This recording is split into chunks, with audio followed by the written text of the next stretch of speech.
Hi friends, welcome back to my channel. I'm Xoxo, this is Xoxo Tarot, and in today's reading, we are going to be looking at how your life is about to significantly change. So this reading is very loosely based on Carl Jung's concept of the hero's journey. So this journey could be metaphorical, it could be literal, but it is a journey that you are going on. Maybe you are already on it. That is either going to start soon or you're already on it, what you need to know about it. And yeah, we're going to be looking at how your life is changing and how you are changing as a result. So what we are going to do is we are going to start by looking at your main character energy. And this is really important because this is the energy that you are going to be in that will allow this journey to start. So if you already resonate with this energy, or like you're already in it, then know that this journey is starting or it already has.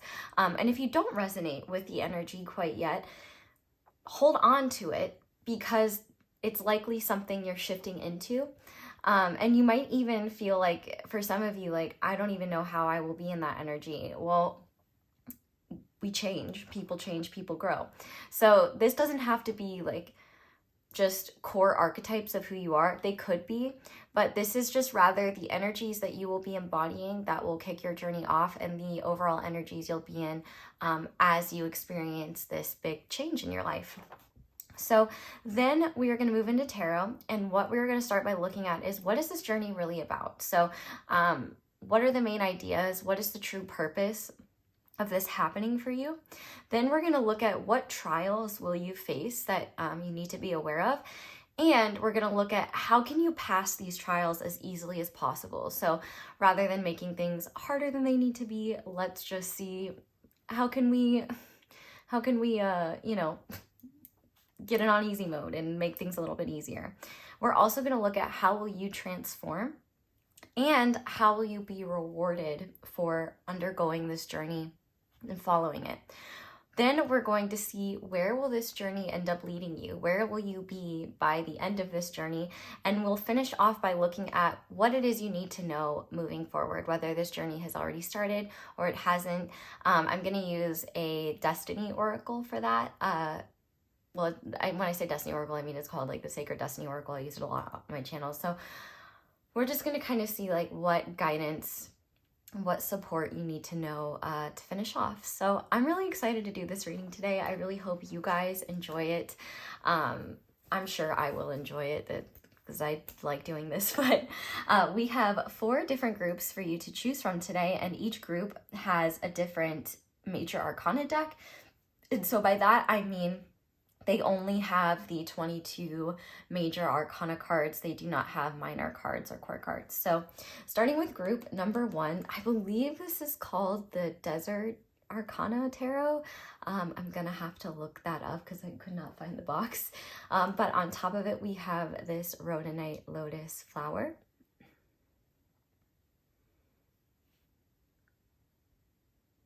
And then for group number 2, we are going to be using the Luna Cat Tarot, and I have this Golden Healer circle on top. And then for group number 3, we are going to be using the Arcanasaurus Tarot, and I have this Trilobite fossil on top. And then finally, for group number 4, we are going to be using the Caprimoon's Tarot, and I have this gemstone on top, this Amethyst gemstone on top. So go ahead and pause the video if you need to decide which pile you feel most drawn to. It is absolutely okay to be drawn to more than one. But with that being said, intro squad, it is our time to make a wish and have our little mini reading. So I thought the sun would be the perfect candle for this reading, you know, because when there are big changes, we would like to think that there's positivity, joy, and success involved in them, as well as other fun, happy things. I mean, look at this little guy. I mean, he's having the time of his life on that horse. So with that being said, intro squad, I want to know, what is something that is sun energy in your life? What is something that is bringing you joy either right now or always does? For me, I would say my nieces are huge sun energies for me. They bring so much joy to my life. But another sun energy in my life is all the wildlife that is around where I live. And specifically, this mama deer has been leaving her little fawn in my backyard while she goes and does mom deer stuff. And I'll like insert a picture or something, but it is just like, it melts my heart. And I will just say, mini PSA, if you do have a fawn in your yard, don't interact with it. I interacted with it behind the safety of my door. Well, by interaction, I mean like telepathically telling it how sweet and precious and perfect it is, and that I love it, and that also it's safe and welcome here. And it was probably just staring at me, being like, why is this lady looking at me through the window and smiling so big? But it wasn't spooked, so that's good. But yeah, don't feed them. They have very sensitive stomachs, and they don't need to be fed. And if you have like animals like dogs or kids, you might want to leave them inside, or just away from the baby in general, because any loud noises or chaos going on around the baby might spook the mom, the mother deer, when she's trying to go back and get her little sweet baby. You should only really be concerned if the little fawn seems to be in distress and it's been there for over a day. But each time the mother brings her little baby to my yard, it's usually there for max 12 hours. This is actually the second time that she dropped it off. And it's just like, I'm honored. Like, I am honored that this mother deer chose my backyard to keep her baby safe in. And so I am an honorary fawn babysitter, and I love that. So yeah, what is a sun energy in your life? Tell me what that is. I would love to hear. But with that being said, we're going to go ahead now and look. Woo! Okay.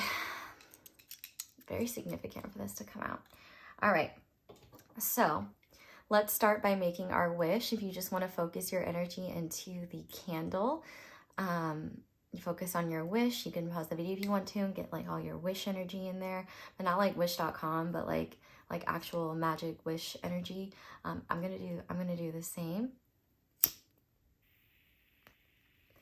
May yours, mine, and all of our wishes come true. Thank you for making a wish with me. We have the Five of Pentacles here. So I can see that some of y'all are really going through it. And I feel like the biggest thing that I need to tell you is that it will get better. Not only that, I mean, I feel like that's a big reason why you're coming to this reading. There is a big change here. But also, there is a message here too about counting your blessings. And I know that's a really irritating thing to hear, but it might be something like if you're in a particularly rough spot or just dealing with troubling financial circumstances, that could just be something that brings you a little bit of peace, because that already is like an incredibly stressful situation. But also, I'm hearing for some of you that you might be catastrophizing a little bit, and that is making it harder for you to move forward. I do feel like though there's almost this there's this energy of spring is coming, and if you're stuck in a dark time right now, I feel like you need to know it's okay. And also, if you do not have the energy to move forward, if you do not have the energy to change, if you do not have the energy to even think about things changing or anything like that, give yourself permission to not have to. If you are struggling and having a hard time, maybe all you really need is rest and gentleness. And that might be hard to do, but it's one of the best things that you could do for yourself, because it's certainly a lot harder to neglect yourself. You might really need support right now. So if there are people around you that you can reach out to, that might be really a good idea. But also pay attention to who you are surrounding yourself with. For some of you, you might be around people that really, there might be some people that you can only connect with when things are bad, and that might actually be counterproductive for change happening. And you might also want to ask yourself, are you attached in any way to a belief or the idea that things need to be bad? Like,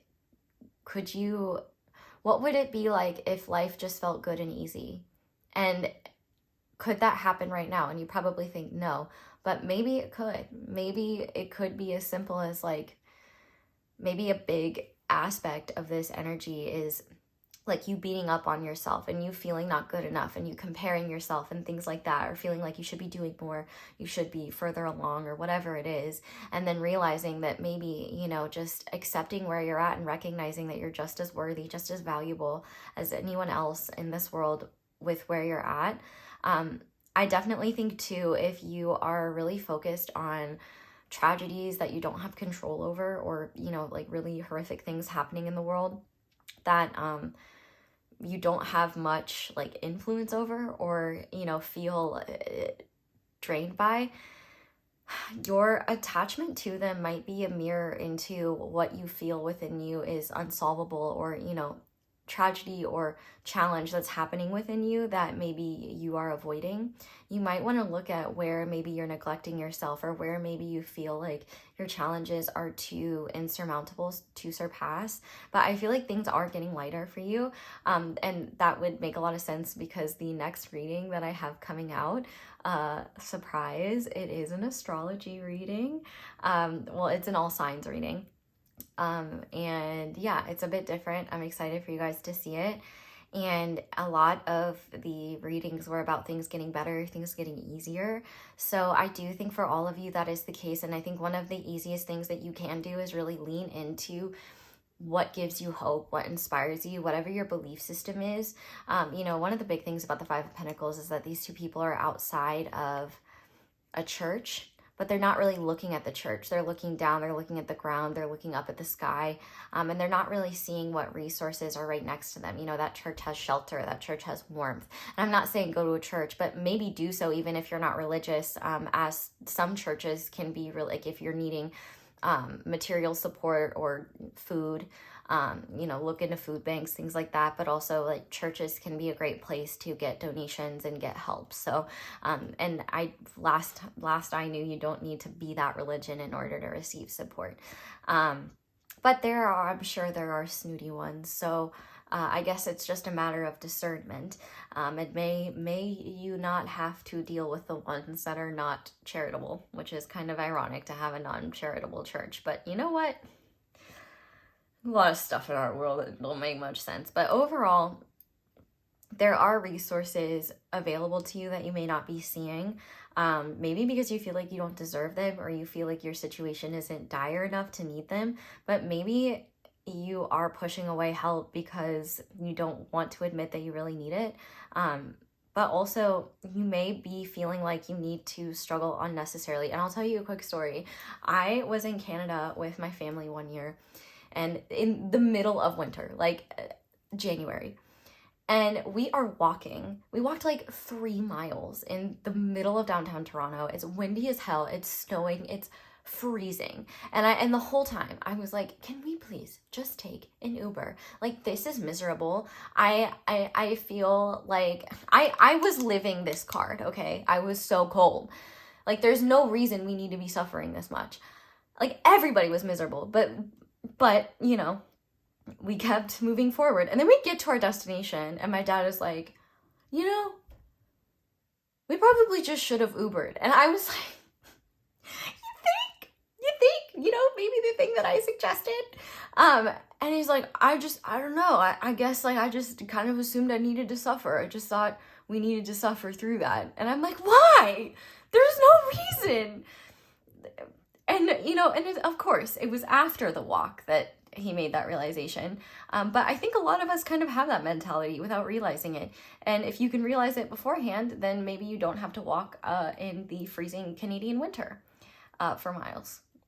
Highly recommend you don't, because it's not fun if you can avoid it. But anyway, that is the interpretation for this Five of Pentacles. I do think things are getting better, but the biggest thing is keep your eyes peeled for ways in which you can find sanctuary and warmth, even when you're going through it, because I feel like those things are there, but it's about, one, recognizing where they are and what will feel good to you, and two, paying attention to whether or not you are willing to allow yourself to feel good.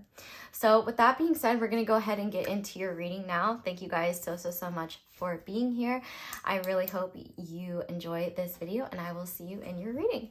Hi there, Pile 1. Welcome to your reading, and thank you so much for being here. If you guys chose the Rhodonite, Lotus, and the desert.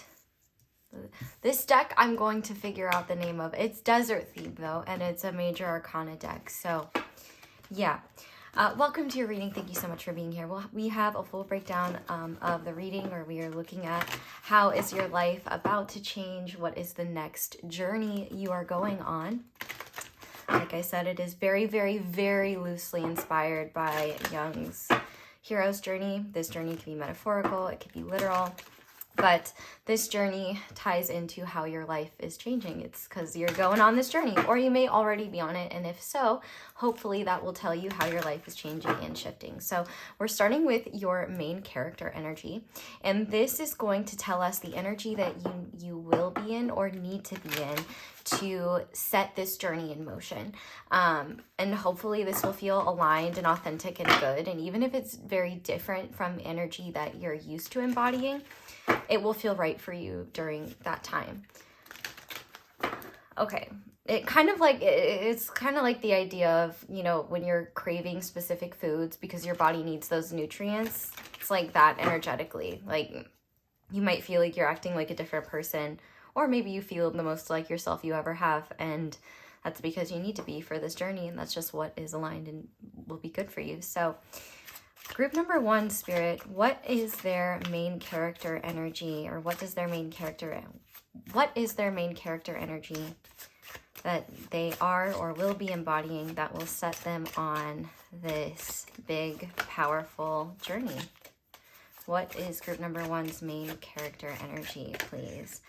I feel like this is definitely just the way that I was shuffling this. I feel like this is coming after a time of really being shut down, like closed off from yourself and not really tapping into yourself. I definitely feel like this will come after a time of burnout. Maybe if you're experiencing a lot of burnout right now, I feel like this is a beautiful sign that this change is happening for you and you will be coming out of this. But to start, yeah, we have the moon. We have Labrador Retriever, sweet, outgoing, active. And we have Capricorn. So I really like this. I feel like your main character energy that you will be in when this shift starts, or when it happens, and the energy you will be in general, is one of quiet confidence. It is recognition that there is a lot that you don't know right now.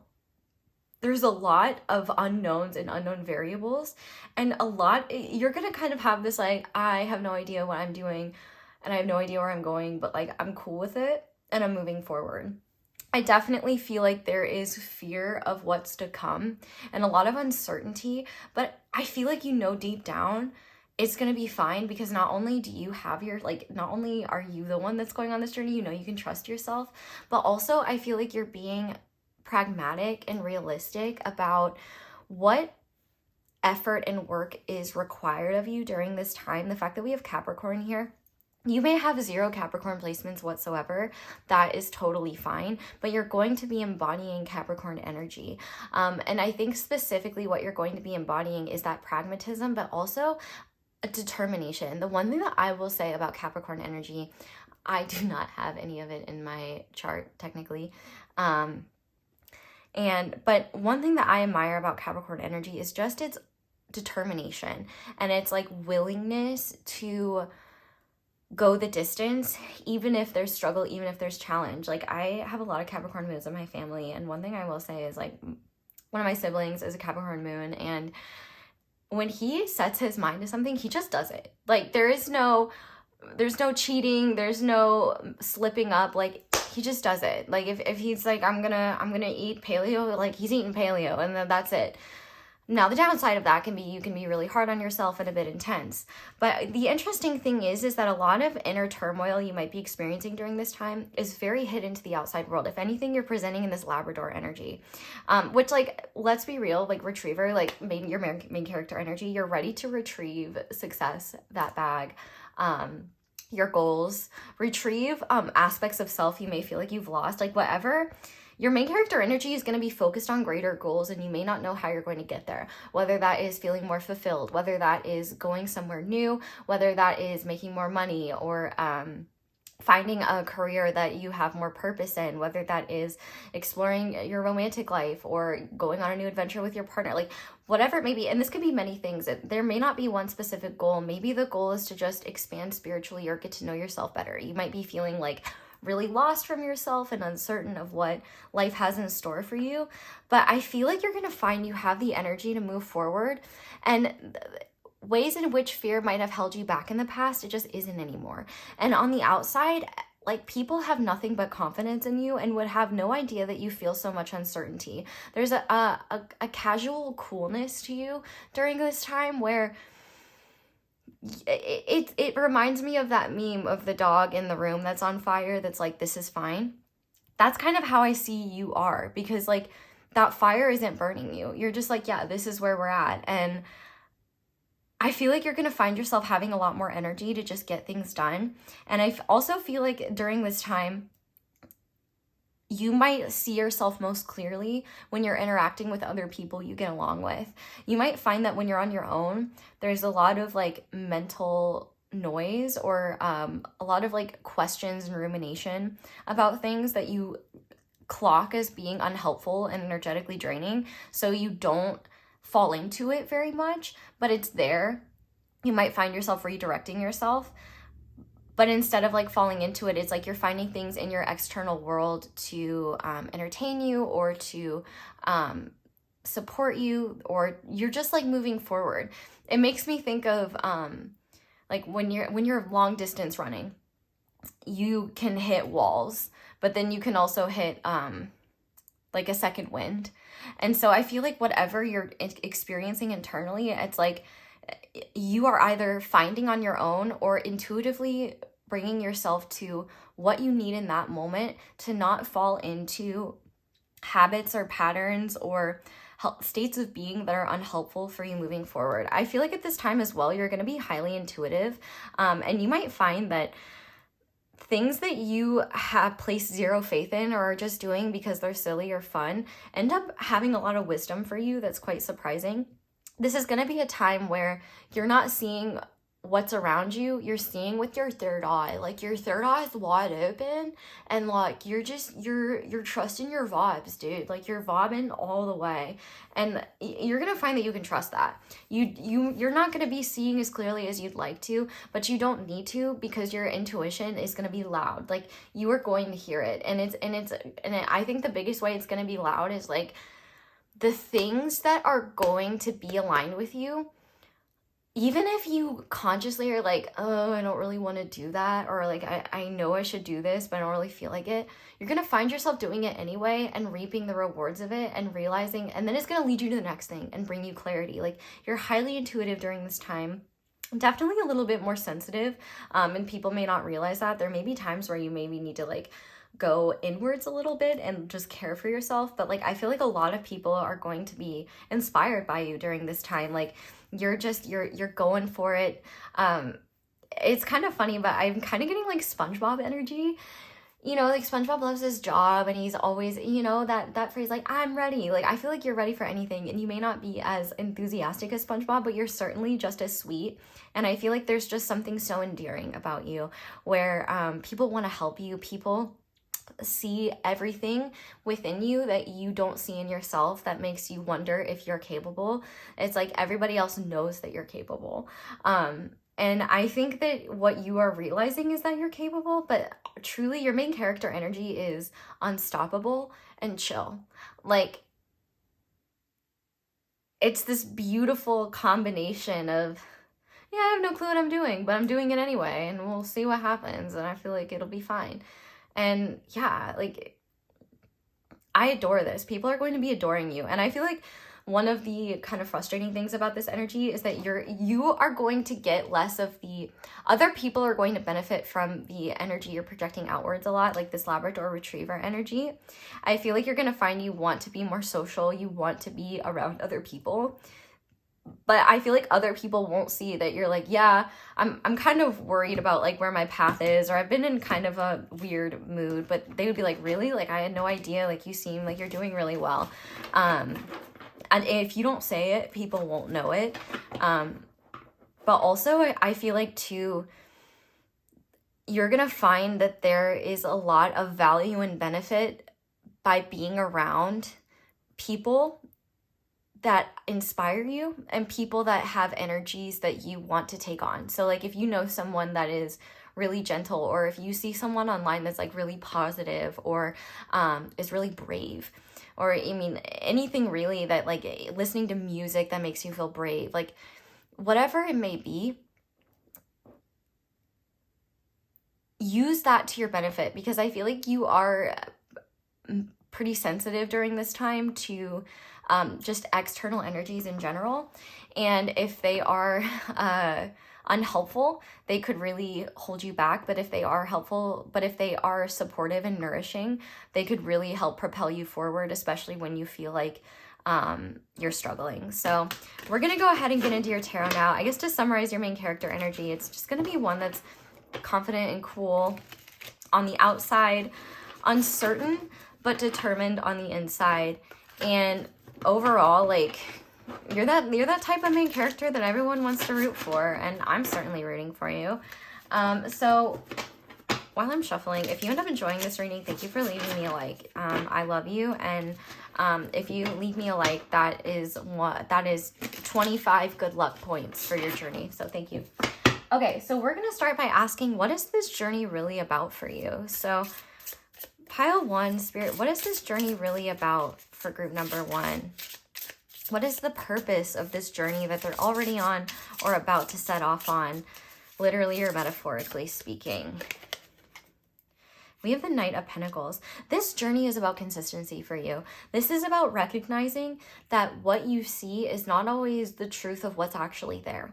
Like, you might feel like you're doing a lot of work, or you're trying to really change things in your reality, and you're not seeing those changes. And you might feel like you are stuck running in place without realizing like you ran a marathon. You just haven't realized it. This journey for you is about building consistency and routine in ways that make you unstoppable and make your goals never out of reach. This is a journey where you're recognizing the value of the process and the value of believing in yourself and believing and maintaining consistency, even when you don't feel like it, even when you don't know if it's worth it, even when there's just a lot of uncertainty in general. I also feel like this is about developing stability within yourself, though, to recognize that you don't always have to feel your best, or you don't always have to feel your most connected in order to act in effective ways and still be a conscious actor in your journey. I think that when you don't feel amazing, or you just feel pretty meh, I feel like it's really easy for you to think that that's like a personal problem or your fault and not just a natural aspect of living. I just feel like that happens, you know? And I think that this journey, what it's really about for you is recognizing that your mood doesn't have to dictate your success or your ability to achieve. Not only that, though, I feel like it's increasing your ability to be patient and recognize that some of the most powerful and profound things that you're building and creating come through these consistent daily actions rather than big, humongous changes in the long run. You are creating better routines for yourself during this time. And this journey is really about not only getting reoriented with yourself in ways where even when you feel unclear on the inside, or you have no clue what you're doing or what's going on, recognizing you're fully capable of moving forward anyway, and realizing you're not out of time. You are right where you need to be, and time isn't even real anyway. It's literally was like made up by people. You know, like the earth does move, and the sun, and you know, we orbit around the sun and shit, and like we see the moon sometimes, but like the way that we structure time, you know, linear time, what is it? You know, you could be fully untethered to any force of reality and still be so consistent you're doing it anyway. Like this is really about you developing yourself in ways you've wanted to for a long time, but it has felt out of reach for you. I feel like for some of you, this is just a process of maturation. And for others, this is something that's been a long time coming and you've been in the process of doing, but it's just taken you time to have the confidence within yourself and the self-trust to follow through with promises that you make to yourself, and realize like the value of building trust with yourself. That's actually a huge thing. Like a big part of this journey is about building trust in yourself and trust in the forces that guide us, the forces that support us, and the love that carries us through all these earthly challenges, and realizing that your conscious mind's idea of timing or the world's idea of timing is not valid, real, or true, and you don't have to take that on. And in fact, your own timing is perfect, and that is the timing that you should be trusting. So that's really exciting. So let's see what are the trials that you're going to face during this time. And don't worry, we're going to see how you can face them as easily as possible. But let's just pinpoint what those are. Okay, yeah. We have the Eight of Stones, which is the Eight of Pentacles. So your biggest trial is going to be doing the work. You know, it's easy to come up with plans or, you know, think about what you want to do. But when it comes down to it, you can plan to go to the gym 3 times a week, but are you actually going 3 times a week? One thing that I will say, like just a small tip, if any of your goals include more movement, one thing that I have done to encourage myself is like I try to do yoga almost every day. And there are a lot of times where I don't feel like doing it. And so what I do is I just set up my mat, and then I'll like grab my laptop or something or my phone, and I'll just sit on my mat and do something. Like I'll like play The Sims for a little bit and just do something that like, you know, gives me a little bit of dopamine. And then I'm like, okay, I'm already here. I feel like I'm ready now. Sometimes I might drink some caffeine beforehand so that I can just feel more pumped up for it. That's just something that helps me, like sitting there and doing it. And just being on my mat, even though I'm not doing anything yet, I find is helpful in getting me ready to do it, even if it takes me 20 minutes, 45 minutes. You know, if I'm doing something really juicy in The Sims, maybe an hour. You might not have the luxury of time like that, but if you do, that's a suggestion. But yeah, the biggest trial is just going to be doing the work and following through on the promises you make yourself, on you know, what the work will require. Your biggest challenge is going to be dedication and consistency, but also at the same time, I feel like you're more than ready for it. I do feel like if you work in a particularly challenging field, you might find that there are challenges. Like if, for example, a lot of the growth and change you're wanting is more in your personal life, one trial you might be facing is that your work life might be particularly stressful during this time. It might take a lot of your energy, and it might require you to do more outside of your regular hours potentially. And so the trial might be, you know, you're tired, or you don't really feel like doing anything because work has taken your energy, and then and instead of doing that, and instead of letting that happen, doing what you set out to do anyway. I feel like more than anything, this is just the challenge of doing what you said you would and experiencing like the grueling nature of consistency and monotony in the face of greater expansion and change. So let's see what you can do to make these trials as easy as possible. So how can this Eight of Pentacles energy, how can pile number 1 embrace this consistency and embrace taking action as easily and smoothly as possible? The Three of Wands. I feel like inspiration is going to be your best tool. And that's hard, especially like if you're neurodivergent or something. Like, actually, I don't even want to pull the neurodivergent card. Like whatever you got going on in your brain, being a consistent person is challenging. And I feel like for you, inspiration is going to be your best friend. When you are like, make playlists that inspire you to keep moving forward. Like I'm hearing like the Rocky song in my head as he, you know, climbs up the steps, like da-na-na, na-na-na. Like that's, I feel like you need things that are going to pump you up when you feel like the world is against you or all is lost. But not only that though, I feel like one thing that is going to help you is as you develop this consistency, you are going to see changes incrementally that support that. And I think that is going to help boost you. But also, I think that when you don't feel like moving forward, find something to inspire you to do that, whether it's a motivational speaker. You could even ask AI if you're comfortable with it, you know, to just give you a little pep talk. Well, actually, you know what? No, I mean, you can do that, but like there are plenty of inspirational people that have said inspirational things online that you can look up on this website. You could look up 20 inspirational quotes. Mr. Rogers, man, he gets me going, like not in a weird way, but in a like, what he has this quote that's, wait, no, actually, I think it's Bob Ross that said this, which Bob Ross also, you know, really, really inspires me. And I think he said, as long as you're learning, you're not failing. So I feel like for you, the best way to handle this is just number one, making sure you have plans that you're sticking to. Maybe make them malleable enough so that like, if you do need extra rest or you do need like, life is calling you to make some sort of accommodations to care for yourself, maybe leaving some room so that you can do that if need be. But also, you know, have a vision board, have things of the future that you're cultivating and building. Look at, like I said earlier, like surround yourself with the energies you're trying to embody, with the people that inspire you, with the ideas that get you going, you know, write them down, put them on post-it notes, just anything that will help you move forward.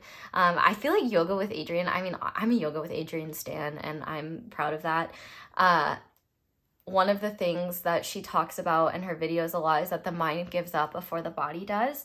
So I feel like giving your mind tangible things for it to hold on to and for it to find motivation around, that will be what makes it feel like there's less resistance in your body, and also just gives your mind enough openness to be like, okay, yeah, we can keep going.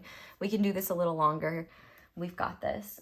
So let's see how you will transform as a result of this journey. How will group number one transform as a result of this journey? Yes, no more rumination, baby. This Eight of Swords is all about you not being trapped by your mind anymore. And if you do, like seeing it, clocking it, and moving on. You're not going to find yourself stuck in stagnant periods where you feel trapped the way you have in the past. This journey is really significant because I feel like if you recognize that your mind is your own worst enemy, you're going to transform in a way where you are literally creating mind over matter in ways where you're transforming your brain in ways to make it your biggest supporter, your best servant, rather than your biggest deterrent and biggest energy suck. You are taking your power back and recognizing that the power of your own mind is really significant in terms of helping you just be your best self, grow more, grow further. And also going back to triangles, like the energy, this may not make sense, so take it or leave it, but like the energy of triangles could really help you. I don't know if the symbols are just like, I don't know. I know pyramids are like energy, they're like protective and create energy or something. All of you that are scientists are like, okay, girl. But I if you get it, you get it. If you don't, you don't. I don't even know if I get it. But like triangles could be significant in some way. Doing things in threes. So like maybe you do one thing that's good for your mind, one thing that's good for your heart, and one thing that's good for your body, for example, in a day. And like that's enough. But with this Eight of Swords here, you're transforming in ways where your brain is wrinkly as hell. It is not smooth. It is strong. It is powerful. And you are learning how to be your own best friend. And what you're going to find is that moving forward is a hell of a lot easier when, you know, the organ responsible for helping you coordinate that action and movement isn't working against you. So expect powerful shifts in your mentality that just allow you to make magic happen in ways you were always capable of, but couldn't believe in or see because your conscious mind couldn't think of it. And I think one thing you're going to realize is you don't have to think things before they happen. Your conscious mind is actually best when it's operating as an observer, and you are operating based on intuition, based on just movement and action and seeing what you learned through that process. And I think what you're going to find is, oh wow, my brain doesn't need to know what's going to happen. My brain needs to trust that we can come up with solutions when things arise and we can make changes. I think you'll find that, like, especially if you struggle with a lot of like anxiety or things like that, like even if you have like generalized anxiety disorder, I think what you'll be finding, I mean, you might be working with a therapist or someone through this time that might help that, but I think what you're going to find is that your own self-belief and the changes that you're creating and the consistency you're cultivating all really help soothe a lot of that worry, because you're focused less on what you can't control and more on all the things you're doing to make you feel more in control, because you are gaining control in every way. And that's so awesome. So now let's ask, how will you be rewarded by passing this journey, by moving through this journey and facing these trials? Oh my God, I'm so happy for you. Hello, the Emperor. You're literally gaining power. You're healing. You're going to be in your divine masculine energy, which it does not matter what your sex is, what your biology is. Everybody has feminine and masculine energies. Those are not the same thing as genders. But you are in control. You are being rewarded in the sense that you are in control of yourself. You're taking action. You are maturing in ways that make you unstoppable. You are not considering and fearing things that would have debilitated you in the past. You are facing your challenges head on, and also you're not striving for things the way you had to in the past, because you just know how to do them and get them done. Like, you are entering a level of empowerment so strong that not only does your energy command respect, but you recognize your ability to make anything happen. You're gonna be in an energy where people might be like, oh, pile one thinks they're the main character. And it's like, no, I'm just so focused on my own growth and empowerment that, like, yeah, I think people are just going to feel how powerful your energy is. You're going to find the opportunities come to you. Like, you're going to be, if you're wanting a promotion or wanting to lead your own thing, like, that is the type of reward you're going to be getting. If you want to be your own boss, if you want to be, just feeling like you're in control of your life, that is the reward.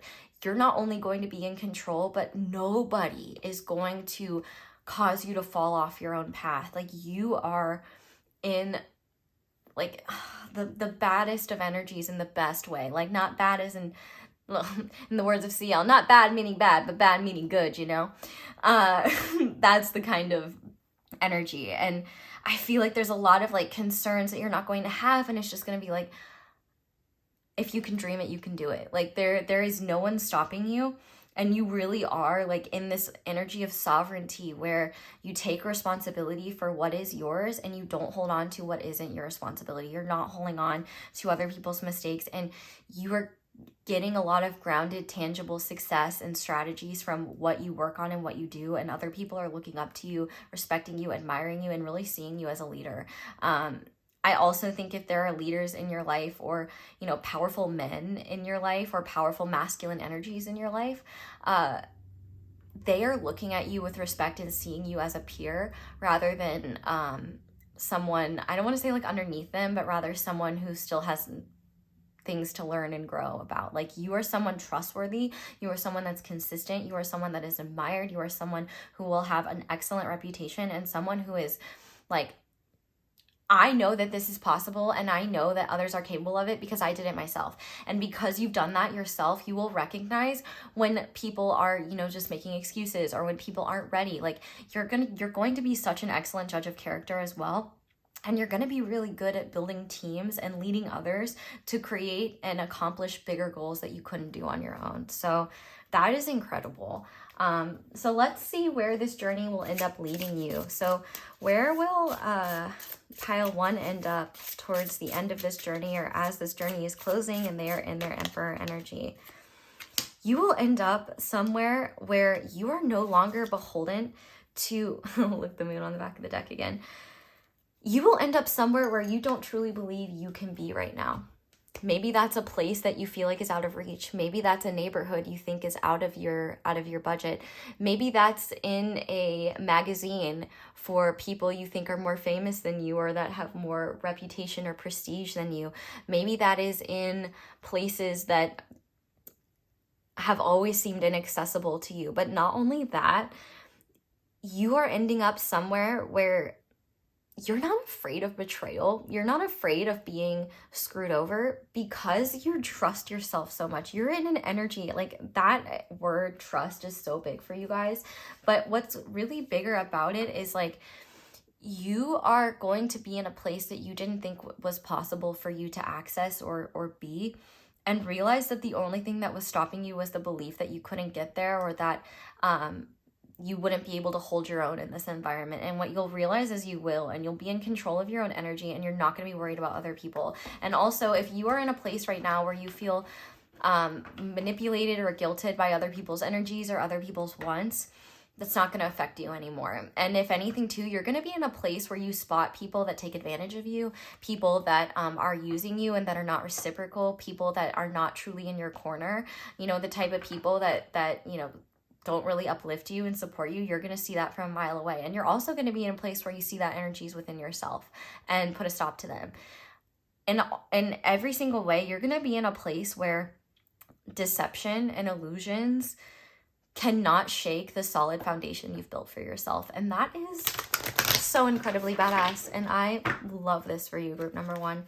So we are going to finish off this reading by asking the simple question: what do you need to know about this journey moving forward? So, Spirit, what does group number 1 need to know about this journey? What does group number 1 need to know about this journey that they are already embarking on, or that is unfolding for them at this time? Wow. Yes, duh, of course. What you need to know is that you have the power. There is nothing that can stop you. Like, this is all about, you're in a place of power at the end of this already. And this journey is really about stepping into your own power. I mean, I've already used the word empowerment, but recognizing how powerful you truly are. And that a lot of the things that we tell ourselves are just, you know, our egos being afraid, or the beliefs we've cultivated, or, you know, our unacknowledged wounds that, you know, we have trouble listening to. Like, lightning is always, will be a sign for you. Like Lightning McQueen, ka-chow. But lightning in general is going to be like a symbol for you, like your power, what you're capable of. And a lot of times, I feel like one thing that you need to know about this journey is that your power will be most apparent, not in conscious cultivation, but in moments that require you to exert it.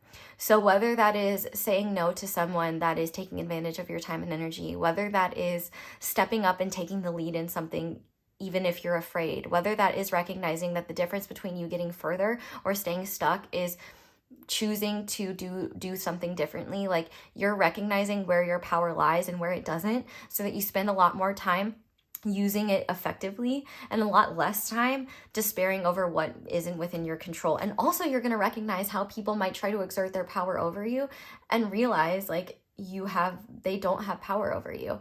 I would say you should watch The Labyrinth if you haven't, the one with David Bowie. I think that might be a good movie for you. I mean, it's a good movie in general, but we'll just read very quickly. Mountain Thunder. Like the fist of God thrusting up towards the heavens, the stark, ragged mountain holds firm as thunderbolts crash down on all sides.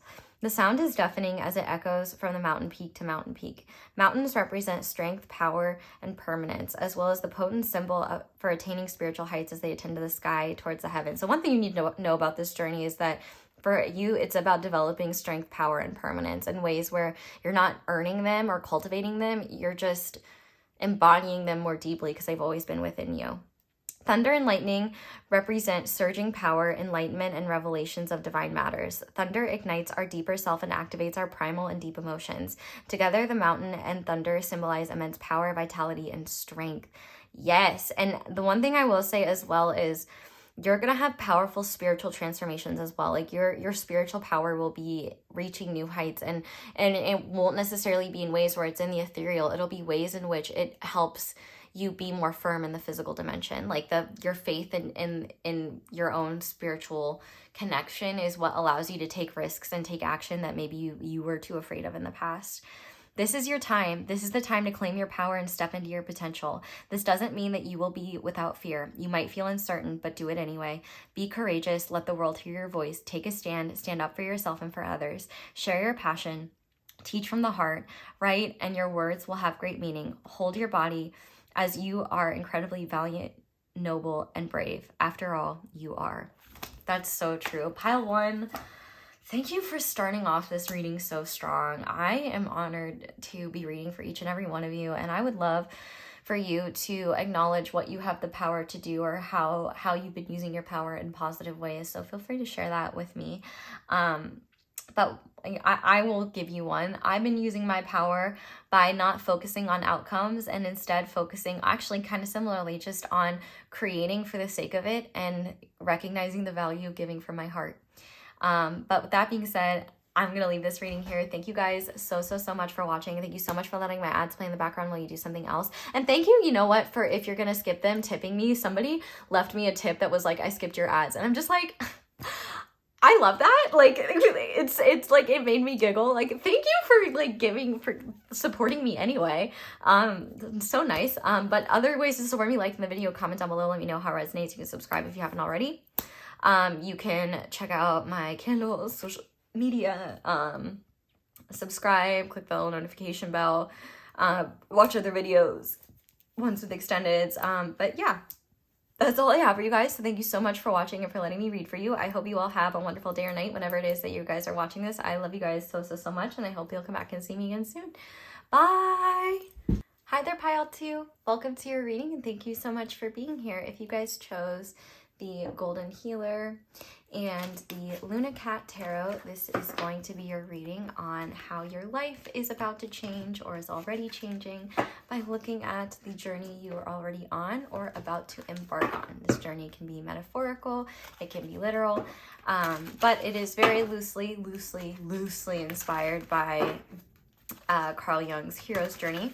And we're going to start by looking at your main character energy to see the energy that you will be embodying that will set this journey off. So if you're already in this energy, you can be assured that this is already starting. And if you're not in this energy yet, getting in it will allow this journey to start. So, okay, this is, wow, really gotta stretch my hands here. Okay. Spirit, what is group number 2's main character energy that will set them forth on their journey, please? We have the Hanged Man. Love it. Should I say the Hanged Kitty? We have Acumen. I love it. This is like the same cat. And we have Dachshund, spunky, nimble, eager. I love this. Okay, your main character energy that you will be in or are already in that starts this journey is an energy of okay, there's plenty of words that I could be using. It's like being light and casual,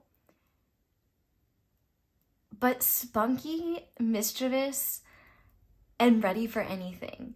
Like, there's a real jokester energy to this, where like you're not taking things too seriously, even if you've been dealing with some really intense stuff. I feel like if anything, you're kind of ready to take a bite out of life, and not in a way where like you're like hungry and like, I'm gonna, you know, take a bite out of life like a caveman eating a turkey leg, but rather like you're taking a little nip, like you're nipping life playfully, you know, in a way where it's like, let's just do this earth thing, this human thing, and see what happens. Like, I feel like this will come about during a time where you realize you've been taking things too seriously in ways that have made it harder for you, number one, to just enjoy your life, but number two, also have fun. Your main character energy is really all about having fun and being yourself. And I think some of who you are is someone that's funny. You're somebody that is curious and quick and witty. And you're also very ingenious and inventive when it comes to coming up with new ideas, finding new solutions, and also marching to the beat of your own drum. I feel like this main character energy is going to arise in a way where you stop hiding parts of yourself that maybe you've been ashamed of, or maybe you've had a hard time tapping into because you've been taking life and yourself really seriously, or just been focused on things too intensely. I feel like you're surrendering in a way where you're realizing, like, you know what? Me being in a lighter, more chaotic, silly energy is not stopping me from achieving my goals. It's not stopping me from moving forward in life. If anything, it's making whatever challenges arise easier because I'm not pushing myself so hard, and I'm not like forcing yourself to be so serious. Like this part of you is recognizing that you can be more jovial and take things seriously. You can be yourself and still be respected and legitimate. I think that there is a powerful shift happening for you where you're realizing, like, man, there are things that I can't control. And one of the things I can control is how much I let life take my own spirit out of me. And I think one thing you're realizing is I'm done doing that. I think that you're having more respect for yourself, and also respect for your unique personality, where you're recognizing, like, it's not my responsibility to translate myself to other people. I feel like you're gonna start enjoying saying things that go over people's heads, like, even if you're kind of taking the piss out of them, like, and it's because they go over their heads, that it's just like, yeah, it's for your own enjoyment, and it's not harmful. I don't think you're being malicious or vindictive, but it's rather like seeing the ways in which people try to suck you into their own dramas and just not letting it happen. I feel like you are one step ahead of any suppressive or oppressive or combative energy that might try to slow you down. I like, literally, I feel like you're Bugs Bunny. You are in Bugs Bunny energy. Like, you are just chewing your carrot and being like, what's up, doc? And like really really ruffling the feathers of others who want to capture you or want to control you or want you to behave in a certain way. Like, you're doing your own thing and having fun while doing it. And I feel like at the same time you're like fighting crime, like, and maybe not literally, but like, I think that, you know, feeling like other people should behave in the way that you're entitled to them is kind of a crime against being a decent human being that's conscientious of others. So like, that's an example like of something that you could be fighting, where you're just like, I'm not playing ball. Like, I'm not gonna be a witness to your dramas. And like I feel like you're recognizing, like, there are some people where it's like, yeah, it's just their pattern. Like, they come in and their life, and there's all like, they are like the victim. Like, yeah, okay, we get it. Like, the lady at Starbucks didn't give you the right creamer, and yeah, I mean, man, like, your life is really, really hard. Like, that's such a tragedy. Like, I feel like you were just like, all right, like, you're not taking it on. You're really doing your own thing and having fun while doing it. And I think that there's some excitement, and you're going to find you have more energy, because it's like, I feel like you spent a lot of energy just hiding who you were, or like softening your personality in ways that made you feel like you were more palatable, or at least like you didn't ruffle any feathers. And I think now you're realizing, oh, ruffling feathers doesn't really matter when I am not intentionally trying to harm someone, and also am not like, and realize I'm not responsible for other people's feathers getting ruffled in the first place. Like, if you make it that easy, then that's not really my problem. Maybe they could learn something or two. I definitely think that you're in a very curious, quick, inquisitive, an exciting place where you're just like, all right, life, like, you want me to be me? Okay, let's see what happens. And I think you'll find that even if things aren't changing outside of you, a lot is changing in how you experience it and how you perceive it, because you're just having more fun and not suppressing your natural instincts anymore. So overall, your main character energy is spunky, witty, fun, quick, expressive, light, and really fun to be around, honestly. Like, you're the type of person that is actually fun at parties. Like, not sarcastically, you are fun at parties. And somebody that is great in a team, but also great, like, I think you might find too, if you're in a job or like if you have to do things on your own, you're really gonna shine doing that. Like, you're very creative and people really enjoy what you have to say or how you deliver things. So I'm just going to shuffle this a little bit more and we're going to get into your tarot. But if you're enjoying this and want to, thank you for leaving me a like. If you do, you get 25 good luck points on your journey. So take it or leave it. But you should take it. Okay, so we're going to start by asking, what is this journey really about for group number 2? What is the core theme of this journey that they're embarking on, and what's the deeper purpose behind it? Yeah, this is about moving forward in ways where you are not hindered by your past, by rejection, by disapproval, by people that don't understand you, by circumstances that make you feel trapped or stuck or like you have to be something that you're not. This journey is about moving forward in ways where you realize that your emotions matter. And that doesn't always necessarily mean lingering on things that bother you or catering to everyone else's emotions so that you can feel emotionally safe. There's this realization that you're not responsible for things, but also you can just move on. Like, you don't have to work things out. You don't have to get closure. You don't have to do anything. You can just keep moving forward. And not only can you move forward, but you can move forward in ways where you just give yourself mental reprieve. Like, this journey for you is all about movement. And I think one of the powerful things that's moving is just where you place your attention, your focus, your responsibility, and maybe also moving on from things that have held you back. Like, maybe there is shame in being someone that looks at life in a lighter way. Maybe other people have been like, why can't you just take this seriously? Bro, every court needs a jester, and like, everybody's clowning on themselves if they think that you shouldn't be one, because like, they're the best part, right? They're the most fun. And I feel like you know when to take things seriously and when to and when other people are overreacting. And I think that for you, one of the aspects of this journey is helping you recognize when you might be overreacting or being too hard on yourself or dwelling on something that isn't useful and moving forward and not holding on to it. Like, if you are someone that is bombarded with like traumatic memories or embarrassing memories when you are in bed, like, you are creating solutions to be like, whatever, like, yeah, that happened, that was funny, moving on. Like, you're truly moving forward in a way where what has held you back and made you feel tethered to beliefs, energies, behaviors that are unwanted and not reflective of you, you're moving forward with them. And not only that, you're moving away from people that don't want you to be yourself, environments that don't honor you, spaces that don't allow you to thrive as you are. Like, you're just moving away from that in general and moving towards a better life in general. And this journey could literally be about, like, you could be moving to a new place, and maybe that new place is like, you're really uncertain and there's a lot of challenges. Like, honestly, anyone that moves to a place that, like, especially if there's a different language or it's like you have to move to a different country, like, that is the type of stuff, like, I salute you. Like, that is powerful and brave and crazy, because like, I can't, like, just the bureaucratic administrative things, oh my lord, like, no,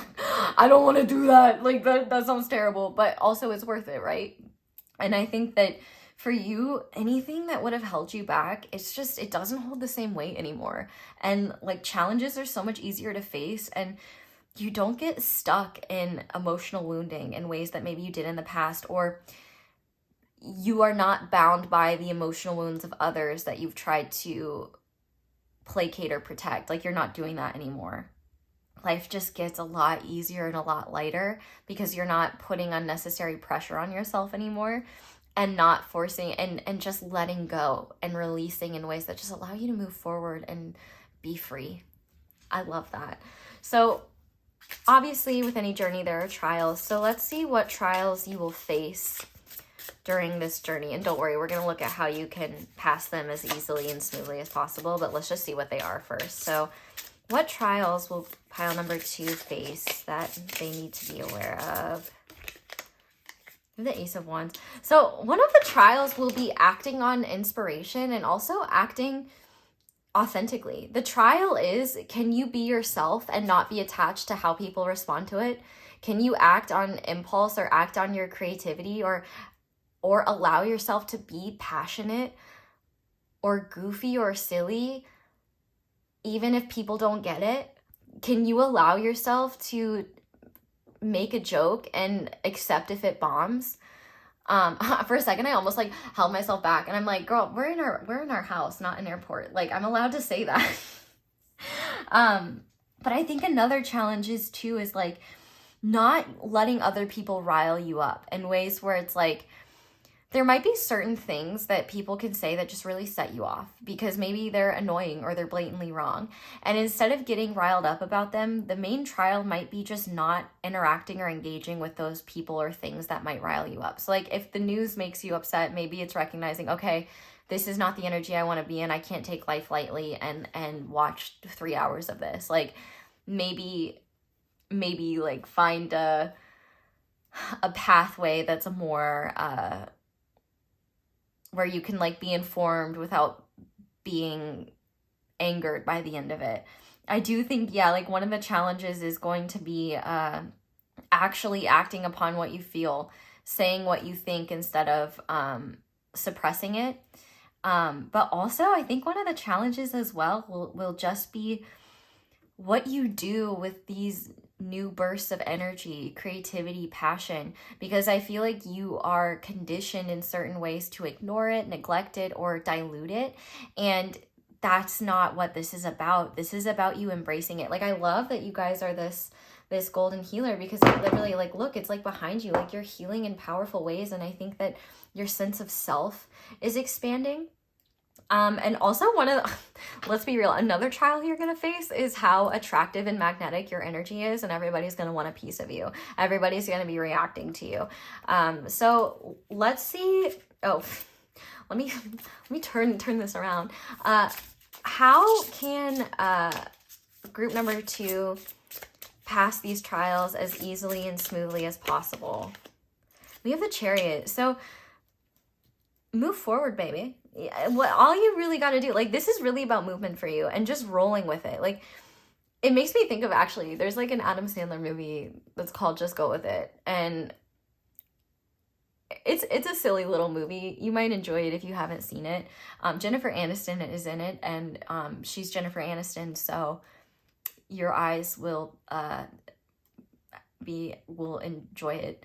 But also, like, I feel like the best way for you to handle it is, I think you're going to find your own balance and knowing when times are appropriate to do things, or the best ways to take action. But I think more than anything, when you get these bursts of energy, passion, creativity, your natural instinct is going to suppress, shut down, ignore, deny, ruminate over, criticize, and instead treat yourself the way you would want someone to nurture your gifts and skills. Someone who says, oh wow, that's a great idea, you should try it. Someone who says, I love how funny you are, you should share that. Someone who says, who cares if people don't get the joke, say it anyway. Think about, I say a bunch of stuff that like people don't always get, or that like, you know, isn't for everyone. But some people do get it, and it makes it worth it. So like, I think that for you, this is about just rolling with it. And instead of like stopping in your tracks when it happens, or falling into the instinct to not do anything with it, to just roll with it and see where it takes you, to not be afraid of, to be brave enough to take risks in ways that, like, you don't know if your boss will, maybe your boss won't find it funny, but maybe you try anyway. Maybe you're just brave enough to not care. You know what I mean? There's a real, like, allow yourself to be more out there.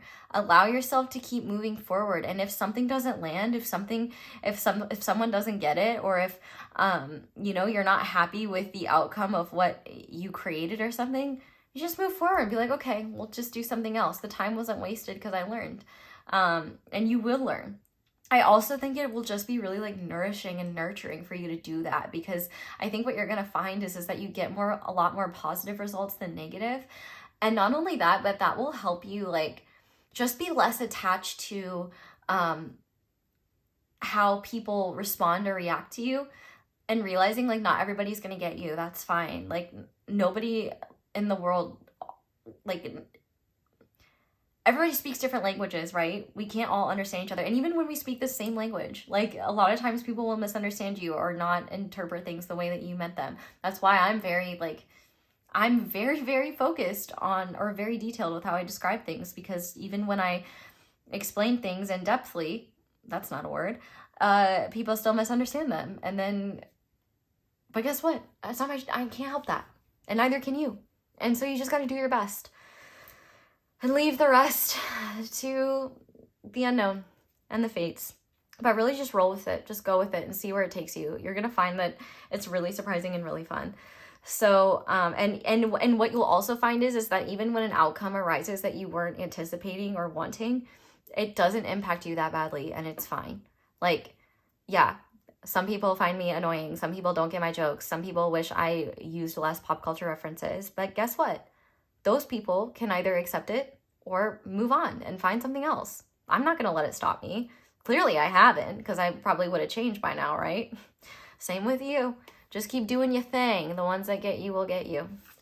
The ones that don't will either whine about it and act like they're a victim to your personality, and that's their own problem.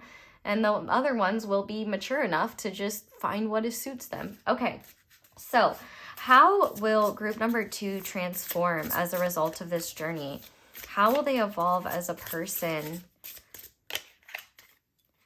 Yeah, like, there is a philosophy and a wisdom to your personality that you don't recognize the value of yet. Like, I feel like you assess these parts of you that you hide, and you believe that they are, like, they're just dumb things that you shouldn't hide or shouldn't share. And what you're not realizing is that this is just one aspect of you. But this aspect of you, I feel like, is very nourishing when life gets intense. It expresses who you are more deeply. Like, if you are somebody who feels like people don't get you and they read you wrong, that's partially because the parts of you that you're aware exist, that you feel disconnected from, they don't ever see those parts. So you are transforming into a more well-rounded person, but also you're gaining a lot of wisdom through this process, and being patient not only with yourself, but with other people and their neuroses and with their shortcomings. I feel like in general, you're becoming someone who it is almost easier to take life less seriously, not in ways that are problematic, but in ways that are effective for you to move forward and be your best self, and getting less caught up or angry or frustrated at the shortcomings of humanity because you see your own, because you recognize, oh, a lot of these people, they don't know themselves. They're disconnected from themselves. And also gaining wisdom in ways where you're able to help guide others and encourage them to be themselves in ways that they haven't been able to. Like, you're really going to be a guardian angel in a lot of ways. And I feel like there's also a protective mechanism that you're creating where it's easy to love who you naturally are. And I don't mean that from an outside standpoint. I mean that, like, yourself. Like, you, whether you recognize that right now or not, you do love yourself. Like, you not only love yourself, you like yourself. You think you're funny. You enjoy your humor. You enjoy your personality. And I feel like you have almost robbed yourself of the opportunity to enjoy it and embody it because other people haven't gotten it. And I feel like one thing that you're doing is realizing like, oh yeah, I'm not for everyone. And actually I do really like myself. And that will carry you really far. And not only will you enjoy it more, but I feel like you will start realizing that these parts of you that you've been suppressing, they're part of your spirit. They're part of your nature, and they're part of what makes you you, and part of the reason why you're here. And I think that you're going to expand spiritually and personally in ways where you feel more balanced, you feel more patient. I mean, there's a lot of energies of balance here, especially with the Chariot and Temperance, where you just move forward more easily. It's easier for you to tell what is for you and what isn't. You know, spaces where you just don't vibe or gel, like you're not taking it personally, you're just moving forward. And I think what you'll find is that you find your people more easily. You find the spaces you belong in more easily. It's easier to speak your truth and speak out for what you believe in and what you support. And there's less attachment to how people receive that or how people judge you, because like you're not judging anyone and you're not judging yourself anymore, and you're just realizing like, this is where I'm at, like, and that's perfect, and there's wisdom in that, and there's perfection in that, and that's where you are. Like, you're one chill ass person that I would love to hang out with. And I think that you're transforming into someone who is the best of who you've always been and who you've become through your life experiences, and blending those into a perfect, immaculate concoction of you that the world is blessed to experience. So I want to see how you'll be rewarded as a result of undergoing this journey. So how will group number 2 be rewarded for following this journey of theirs? Yeah, you're going to be so much more confident in yourself. Leadership energy, like charisma, uniqueness, nerve, and talent. You have it. You are going to be like an excellent, like if you want to do anything that like requires you to be a leader or a performer or an entertainer or an inspiration to others, like you're doing that. If you like anything that you're doing will be 1,000,000 times more potent because you're not hiding yourself anymore. Not only that, but you're being guided from a deeper, more spiritual place that is rooted in meaning and what you're passionate about, what you care about, and also is like infused with just who you are. And the reward is so much more confidence in yourself. Your aura is going to be so magnetic. Like people are going to be so attracted to you. You're gonna be dripping on bitches. And I don't mean that in like a I mean that in a silly way, okay? Like, well, you get that. Because this is the group that wouldn't be like, actually that's like really wrong and you shouldn't say that, and like according to the encyclopedia, blah, blah, blah. It's like, okay, like I'm not tearing anyone down, I'm just trying to make a little joke, okay? Like, relax. And they're not here, but I bet you get me. You're probably like, yes, it's just like, I'm just saying some stuff because I think it's funny. It's like, it's not that deep. But at the same time, like, for you, there's a lot of depth being created by allowing yourself to recognize that not everything has to be that deep. Your charisma is growing. Your ability to lead others, your ability to trust your own guidance, your ability to attract what you need, you're going to be unstoppable, like a real social powerhouse. For some of you, I don't know if you're like pursuing comedy or something like that, but like one example that I was getting was like stand-up comedy. I think that you could be really skilled at that. And maybe the reward of this journey is becoming skilled at that. But ultimately, a powerful leader, someone that inspires others, and someone that creates change in ways that you couldn't when you were hiding yourself. And not only that, you're going to be feeling freer and just like, like, man, like life is so much more fun when I'm true to myself and like I'm not, you know, taking on other people's burdens or like feeling bad for shining. Like you are just shining in all your glory instead. And that's just awesome. So happy for you. Like this is gonna happen, dude. Like baddie alert. That's all I can say. Okay, so where will you end up as a result of this? Where is this journey leading you? So where will pile 2 end up as a result of going on this journey? Where will they be? Yeah, I want to say F yeah, but I can't. yeah, you are going to be in such a better place. Like, you are shining. Like I said, you are literally a star. Like, you are shining. You are shining in the best ways. You're going to be hopeful and optimistic about your future. You are going to be so healed in so many ways where, like, you are just inspiring others to really not let things hold them back. You are an inspiration for others. You are just embodying light. And not only that, but I feel like you could be gaining success. You could be gaining recognition, accolades. You're just overall headed in an upward trajectory in ways that are like a wish come true for you. And what you'll realize is that it was not about the universe granting it. It was about you granting yourself permission to be yourself and follow your own genius, because there is genius in it and you are a genius. Like, you're gonna be in such a better place than you are right now, and you're gonna be in a place where you're just like, I didn't realize it was possible to feel this good. And like, no matter what is happening around you, you feel incredible. You believe in yourself and you know things are looking up for you, and you know that everything is going to be amazing because you are amazing and you can make anything happen.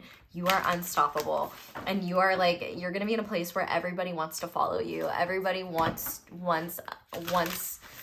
your genius. Everybody wants to understand who you are. And I just love that. So we're going to finish this off by asking what you need to know moving forward about this journey. So Spirit, what do you want to leave group number 2 with? What do they need to know about this journey moving forward? What wisdom do you have for them?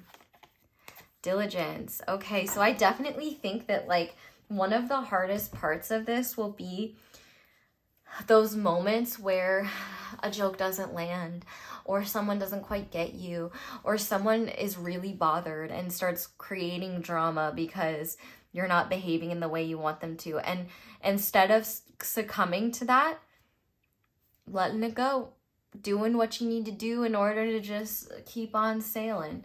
But let's see what the book says.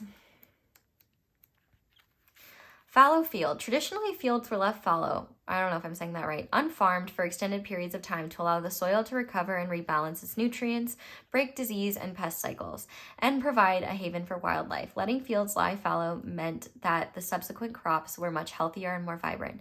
Engaging in this time-honored process takes patience and diligence, but the results are worth the wait. So I feel like you're already in a beautiful process of growth, but it might take more time than you're hoping for. There are times in life to step forward and take risks, but there are other times to be patient, step carefully and slowly, and know that the benefits will gain you in the future will be worth it. That's what this temperance is. Like, I feel like that is like finding that mixture of going for it and knowing when to like slow down. Be attentive, meticulous, and persistent. You already are those things. Use this time to plan for action steps in the future. Be diligent and consistent at each step as you move forward. By doing so, you will harvest remarkable results in the years ahead. This is not a time for instant gratification. Your diligence will pay off in the future tenfold. And that's actually one of the things that will make changes that require diligence easier, because you're finding the fun in it. It's like, oh yeah, I gotta go to the gym, but like, you're gonna be funny about it. You're gonna laugh about it and be like, isn't it so funny that I get winded on the treadmill when like my ancestors were in war? I don't know, that's not really very funny, but it's funny, how soft we are. This is the time for deliberate organization. Clean house, clear clutter out of your life. Be thoughtful about how you spend your time and be discerning when choosing whom you spend it with. Clear out relationships that do not support you. Yeah, and I think that's actually, like, if you're not on this journey yet, one of the best things you can do is clear out the past, especially in physical ways, because that is what will help you move forward and let go of what isn't yours and what you're not meant to carry. So pile number 2, that is where I'm going to leave this reading. Thank you guys so much for watching and for letting my ads play in the background. That's one of the simplest and easiest ways to support me and show appreciation. But you can also do that in other ways by liking this video, commenting down below, letting me know how it resonates. You can subscribe if you haven't already. Click that little notification bell to be notified whenever I upload a new reading. You can check out my merch. You can check out my social media. You can check out my candles. You can check out videos with extendeds. But yeah, that's all I have for you guys. So, oh yeah, like, comment, subscribe, all of that's really helpful. Thank you. If you want me to see your comments, I usually see comments when I first upload. But sometimes it takes me a minute and I gotta get around to it. So you never know when I might see what y'all had to say. But thank you so much for watching and for being here. I love you guys so much, and I can't wait for you guys to recognize how much you love yourselves. I hope you all have a wonderful day or night whenever it is that you're watching this video, and I hope you'll come back and see me again soon. Bye! Hi there, Pile 3. Welcome to your reading, and thank you so much for being here. If you guys chose the Trilobite fossil and the Arcanasaurus tarot, this is going to be your reading on how your life is about to change or already changing by looking at your next journey or the journey you're currently on. Full breakdown of the reading in the intro, but we're going to start by looking at what your main character energy is or what it needs to be in order to get this journey going or to get this shift starting if you're not in it already. If you resonate with the energies already, then you can trust that it's already starting or it's already here. So I also love this deck so much. I'm so excited you chose this. So group number 3, Spirit, what is their main character energy that they will be embarking on this change with? Ooh, okay, we have Judgment. Love it. And also, if you were a dinosaur, what dinosaur would you be? For me, that's easy, Brontosaurus, but definitely let me know. We also have I and Cocker Spaniel. Clever, pleasant, lively. Okay, wow. So the energy that you are in or will be in, your main character energy is powerful and it's intense and it's meant to be that way. But the interesting thing is that your main character energy during this time will be balanced with levity. And it's not that you can't be a light person. It's just that there's a neutrality to this energy that's really profound, where I feel like part of you, like you already know you're going through a transformation, and part of your main character energy is recognizing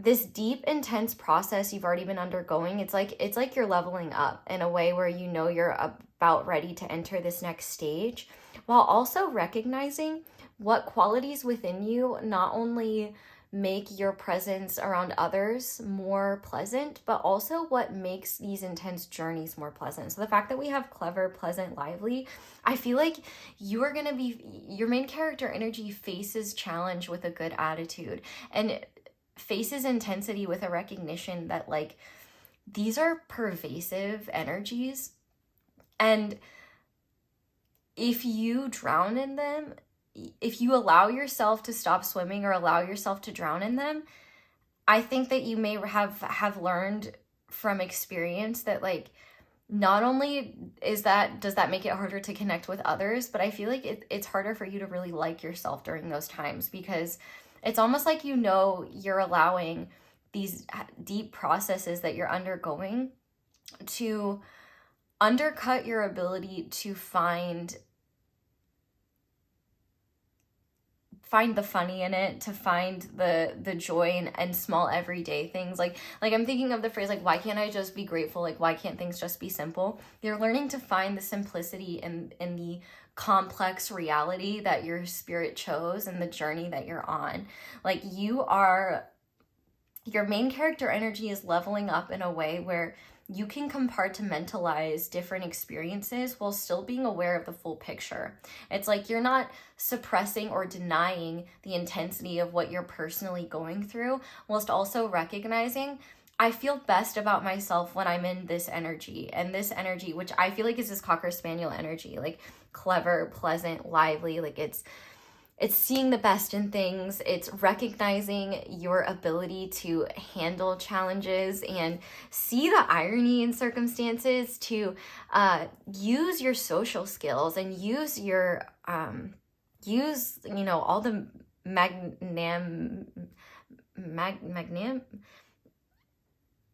use all of your wonderful qualities to not only just like be a good group person or just be a pleasant influence on other people's lives, but also it helps you maintain a mentality of not letting the intense things that you are going through pull you down with it. It's like it makes me think of that character in Rick and Morty, that like the bug that's like an assassin. And he's like, oh boy, here I go killing again. Like, I feel like that's kind of you. You're like, oh boy, here I go going on an intense transformative journey again. Here I go self-actualizing again. But you're also just like, yeah, like, this is what we're doing. Yeah, this intense thing, we're just doing it. And like, here's the thing about this as well with this eye. There's no part of you that's denying or suppressing your reality. Your main character energy is recognizing what factors within you and around you exist and viewing them as objectively as possible. And then also recognizing your ability to conjure the energies you want to project and the energies that like feel the best for you, and recognize that even if parts of you may want to succumb to a more intense energy, it's almost like your own personal sense of power won't let you. But there's also one of the key words in this eye card is ancient. And I think that's so funny considering you chose the dinosaur deck and the Trilobite fossil.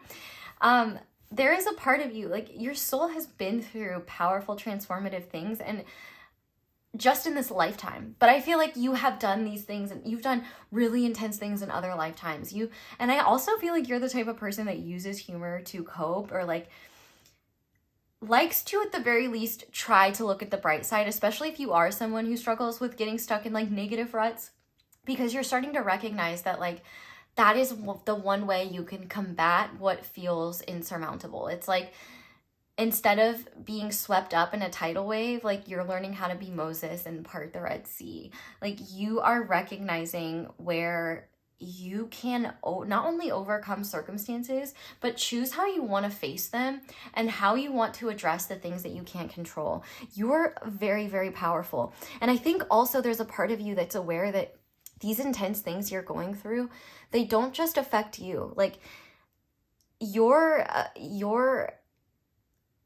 energy, I think you realize how much your energy affects the people around you as well. And of course, it's not your responsibility to cater to the reactions of others. But I think you just recognize that, you know, I feel like you just have a more powerful energy in general. I don't know if you have a lot of Pluto placements or Scorpio placements or something like that, but you just have a profound ability to make the energy of a room lighter or darker just by how you're feeling. And I think that you're recognizing, like, I, as to the best of my ability, want to be someone that makes other people feel lighter, because you are, and that is so telling. Like, you are such a powerful person and have such powerful healing energy about you, because you are someone who knows what it is like to suffer, to deal with crushing darkness. And as a result, not only do you have the utmost compassion and empathy for others going through that, but you also recognize, I don't want others to have to feel that burden or carry that burden if they don't have to. And if they are carrying their own, I don't want to add to it. You are somebody that is focused on reducing harm, and somebody that sees many things that go unseen. You see when someone else needs to be given a compliment. You see when somebody else needs to be encouraged. And I feel like a lot of times you play the role of being what you needed that you never got for others. And that's a really powerful thing. But also I feel like there's this healing element in you becoming that as well, because you're realizing, oh, there was a deficit of this type of person, and now I get to be that. Rather than wondering where it is, I'm being proactive and realizing how good it feels to be that person for other people. And maybe one day other people will step up for me in those ways. And I think you've even found that. But also I think you're recognizing, like, you have this tendency to really self-flagellate and punish yourself for being the way that you are. Like, there are times when you're going to be moody. There are going to be times where you can't muster up a smile because you are in the universal equivalent of a garbage disposal, and you're being cut up and just ripped to shreds. Metaphorically speaking. I hope not literally. That sounds really painful, but it's painful metaphorically as well. And there are just going to be times where you're not feeling good, you're short with someone, or you're not able to be that light in the room because you are in crushing darkness. And that's okay. And I feel like part of your main character energy is recognizing that it is beautiful to have the strength to choose how you want to be, how you want to show up, and what energy you want to embody. But there is nothing wrong with not having the energy to do that all the time. There is nothing wrong with being human. There is nothing wrong with being honest and reacting to the intense circumstances with which you undergo. But I think in this new start of this journey, there's this recognition of like, oh, I can just be. I can witness, I can observe myself, others without judgment, and also I can choose how I want to address things. Like there's this cool, like it's like there's two things going on at the same time. Like I'm almost getting this vision of like there's a river above ground and then like an underground river, and the underground river is the one that's more intense, that other people don't see, but it's always there and you know it's there and you're not denying it or suppressing it. Like you're dealing with it in the healthiest of possible ways for you, and that's number one, something that you should acknowledge. And I think it's taken a lot of growth and transformation for you to recognize that. If anything, if you're number one at something, it's number one at discovering maladaptive coping mechanisms, and yet you have overcome so many of them and found healthy ones. That wasn't meant as a drag. It was, if anything, it was meant as, wow, like you are so resourceful. Like you are really resourceful. Like you've done so much to try to be okay. And even that pursuit is admirable and beautiful. And I hope that you acknowledge that. Also, especially just living in today's times, like distraction and self-neglect and coping have never been more accessible and more addictive. So know that like it takes a lot of strength and a lot of willpower to do that. And you are awesome for seeing that and making those changes and learning to adapt. Like you are very adaptable. And this main character energy for you is so conscious, and not self-conscious in an insecure way, but you're not self-conscious, you're self-aware. Self-aware in ways where it's less likely you're beating yourself up because you feel good and optimistic about your ability just to choose how you want to be. It's like you're one step ahead of your impulses, and that is creating a lot of empowerment and trust in yourself. And those have actually been themes in all of the readings so far, like even though they've all been very different. But also I feel like if you've been struggling with a lot of loneliness, I think you will find that in this main character energy soothes a lot of that loneliness, because you're not looking for anyone else to acknowledge what you're experiencing. You're acknowledging it for yourself. And I think you're starting to recognize the ones that get it. They may not be the ones that talk about it with you. They may just be the ones that say something that you need to hear, or be like, I'm proud of you, or like, you're doing amazing, sweetie, which also, pile 3, I'm proud of you. You're doing amazing, sweetie. And I don't mean that in a condescending way. I mean that in like, you are a little sweetheart, and I'm sending you a little forehead kiss. Mwah. And I'm just so proud of you. It takes a lot of growth and a lot of courage to evolve, and you're doing it. And not only that, you are taking in stride the reality of your maturity and wisdom and skill in ways where you are going to be the adult in a room of kindergartners. And well, maybe literally if you're a kindergarten teacher, but I mean that more so in a way of like, a lot of people spiritually and maturity wise are not able to do anything other than show up as they are and interact and engage with their environment unconsciously. And there are a lot of people that cannot hold space for others, are not able to read a room or be aware of themselves and need others. And, you know, and there's nothing wrong with that. But for someone like you, who is so self-aware, who is so, you know, like, who, you know, carries a lot of unseen responsibility on your back, like making sure everyone else feels heard, you know, tapping into like acknowledging how other people might be feeling, and like how you can be the best version of yourself for them, because that also makes you feel good, even though it might be more tiring. It's like learning to accept the fact that the mentor and guide that you need may not be there, because you may be Albus Dumbledore, like you may be Gandalf. And so like, yeah, it's kind of hard, like when you're a Gandalf looking for another Gandalf, it's like, oh well, those are a lot fewer and further between.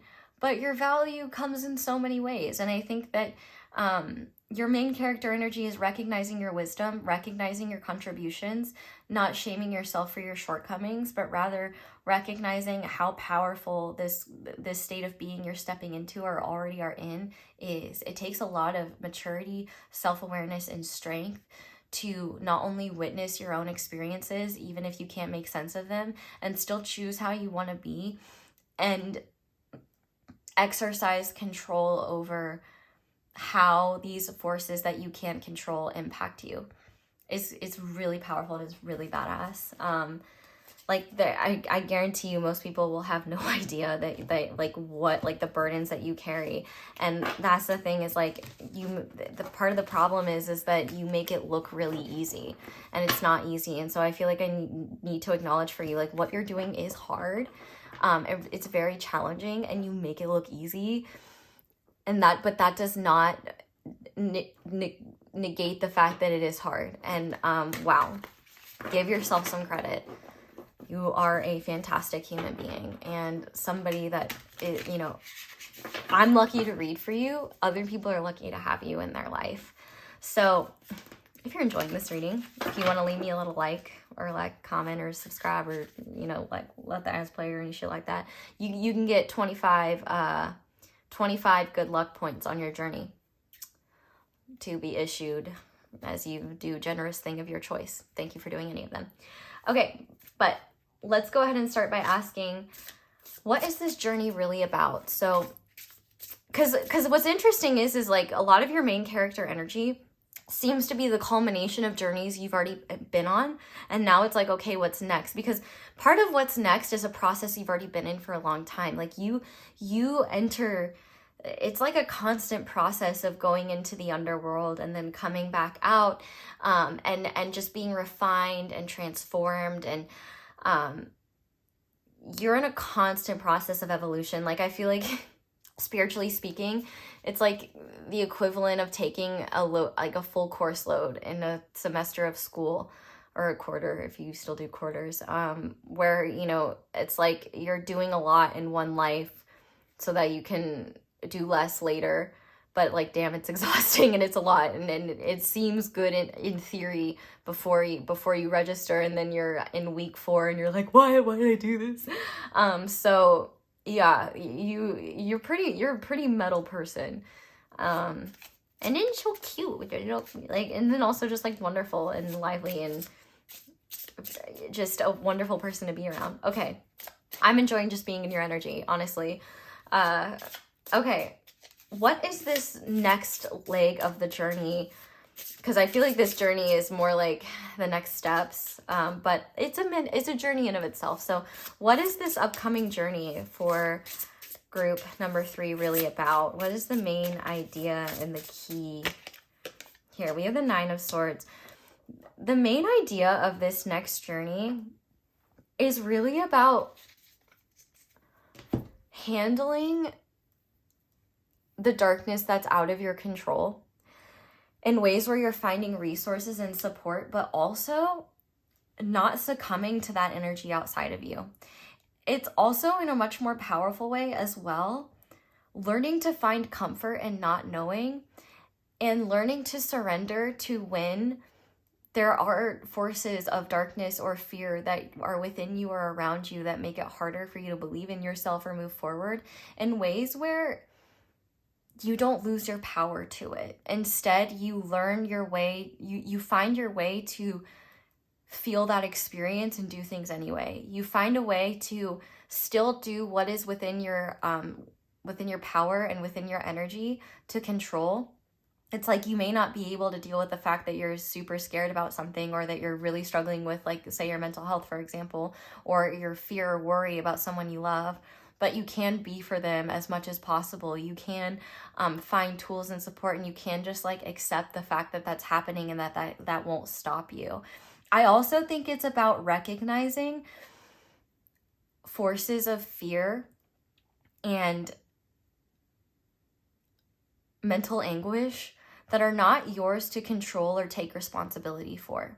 I think there's a recognition of the fact that the 9 of Swords is not always meant to be eradicated. Sometimes it's there for a reason. sometimes that energy gets amplified so someone realizes that they need help or they need support. Sometimes that energy is amplified because maybe someone did something really wrong, and that the consequences of those actions are a lot of fear. Maybe someone needs to sit with that fear in order to understand it better. Or you know what? Maybe just living in a society that, while provides a lot of material comforts and blessings beyond our ancestors' comprehension, there are also challenges, and a lot of them have to do with our inner world and have to do with, you know, an anxious, I'm pretty sure 1 in 3 adults in the United States have generalized anxiety disorder. And generalized anxiety is different from just like, you know, being anxious. It's when your anxiety is so debilitating that it causes you, it makes it challenging, or it impacts your ability to live a fulfilling, healthy life.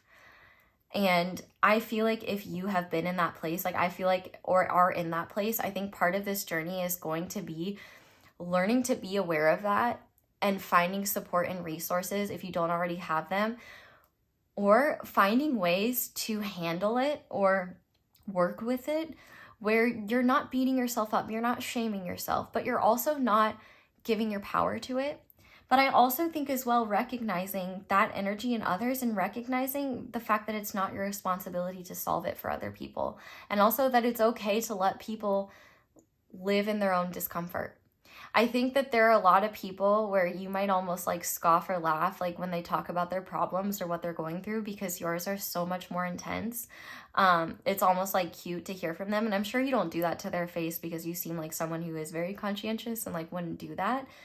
But also recognizing like that is an opportunity for you to recognize the intensity of your own experiences and validate them. Because I feel like for some of you especially, one of the challenges in the past has been maybe you invalidate the intensity of your internal experiences and how much strength it has taken for you to persist anyway, and to be kind to yourself in the process. So I definitely think there is a reckoning and a rebalancing of how you handle fear within yourself and within others. I think one of the really powerful things you could be doing is learning how to stay centered in the midst of everyone else's panic and even your own. How, like literally how to stay calm in an emergency, or how to find clarity and peace in the midst of turmoil and chaos and uncertainty and upheaval and change, and realize like to whenever there could be a literal hurricane around you, but you're always the eye of the storm. Like that is such a powerful place to be. And that really is like, it takes a really strong and a really wise soul to do that. And I think that this next leg of the journey is about finding a neutral ground with your experiences where you can observe them and witness them without succumbing to the emotional experience or intellectualizing it in ways that make it scary or debilitating or needing to understand it. It's really like it, and you know what it makes me think of too, if you've never seen Avatar: The Last Airbender, as soon as you're done with this reading, that's what you need to watch. And honestly, I'm going to spoil it. So if you haven't seen it and you don't want me to spoil it, you better skip like a minute or something. I don't know. I'm not doing everything. I know you carry a lot, but like the main character basically goes up against a very, very powerful antagonist. And he's basically told that he's going to have to neutralize that threat in a way that goes against his values. And instead of doing that and listening to others, he goes on his own journey and he finds a way to find a third path. And I think for you, you are finding third paths. You're finding ways where you don't have to eliminate something to be successful, where you don't have to fight your demons because you see them and you're like, you can't harm me. Even if you're here, even if you're making noise, even if you're making things challenging for me, I'm going to do it anyway. But also recognizing them and calling Ghostbusters when you need it. Like there's a real reckoning of what you will and won't allow into your life, acknowledging the intense things you've been through, and also recognizing you don't have to be that receptacle for everyone else to find comfort and nourishment about their own intense experiences. You can if you want to, but also yours matter. And I think that you're in a powerful place where your relationship to fear is changing and becoming a lot healthier. And your relationship with any mental health issues that you have is changing as well. I think you're finding better tools to support yourself, finding better ways to handle any mental instability outside of you, where you're taking less personal responsibility for that because you can, it's impossible, but also recognizing how worry and fear just erode your ability to be present and erode your ability to act in ways that you're proud of and in ways that align with who you truly are. I think that this is a powerful shift from survival mode to thrival mode, even though that isn't a word. Going from surviving to thriving. So let's see what trials you will face on this leg of the journey. So we have the 7 of Cups and the 10 of Cups. Wow, okay. One of the biggest challenges is going to be that life is getting lighter for you. Like, actually, one of the things that this journey is about is life getting lighter and there being less darkness. And I think that is a foreign concept to you. And actually, I think even some of what I was channeling wasn't chaos that you're going to be encountering. It's just the anticipation of chaos. And how do I exist when that isn't there? But also, with the 7 of Cups and the 10 of Cups being here, I feel like there's a lot of fulfilling experiences ahead for you. And I feel like you might be uncomfortable with them.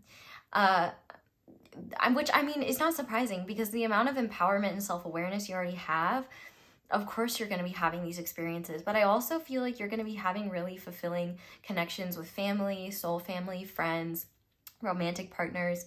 I think you're going to find yourself being really emotionally fulfilled in ways where even though there might be so many things up in the air, there might be so many things changing, you're really happy with who you're becoming, and your ability to connect with others and make meaningful connections are really powerful. And I think the biggest trial with that is like, what's the catch?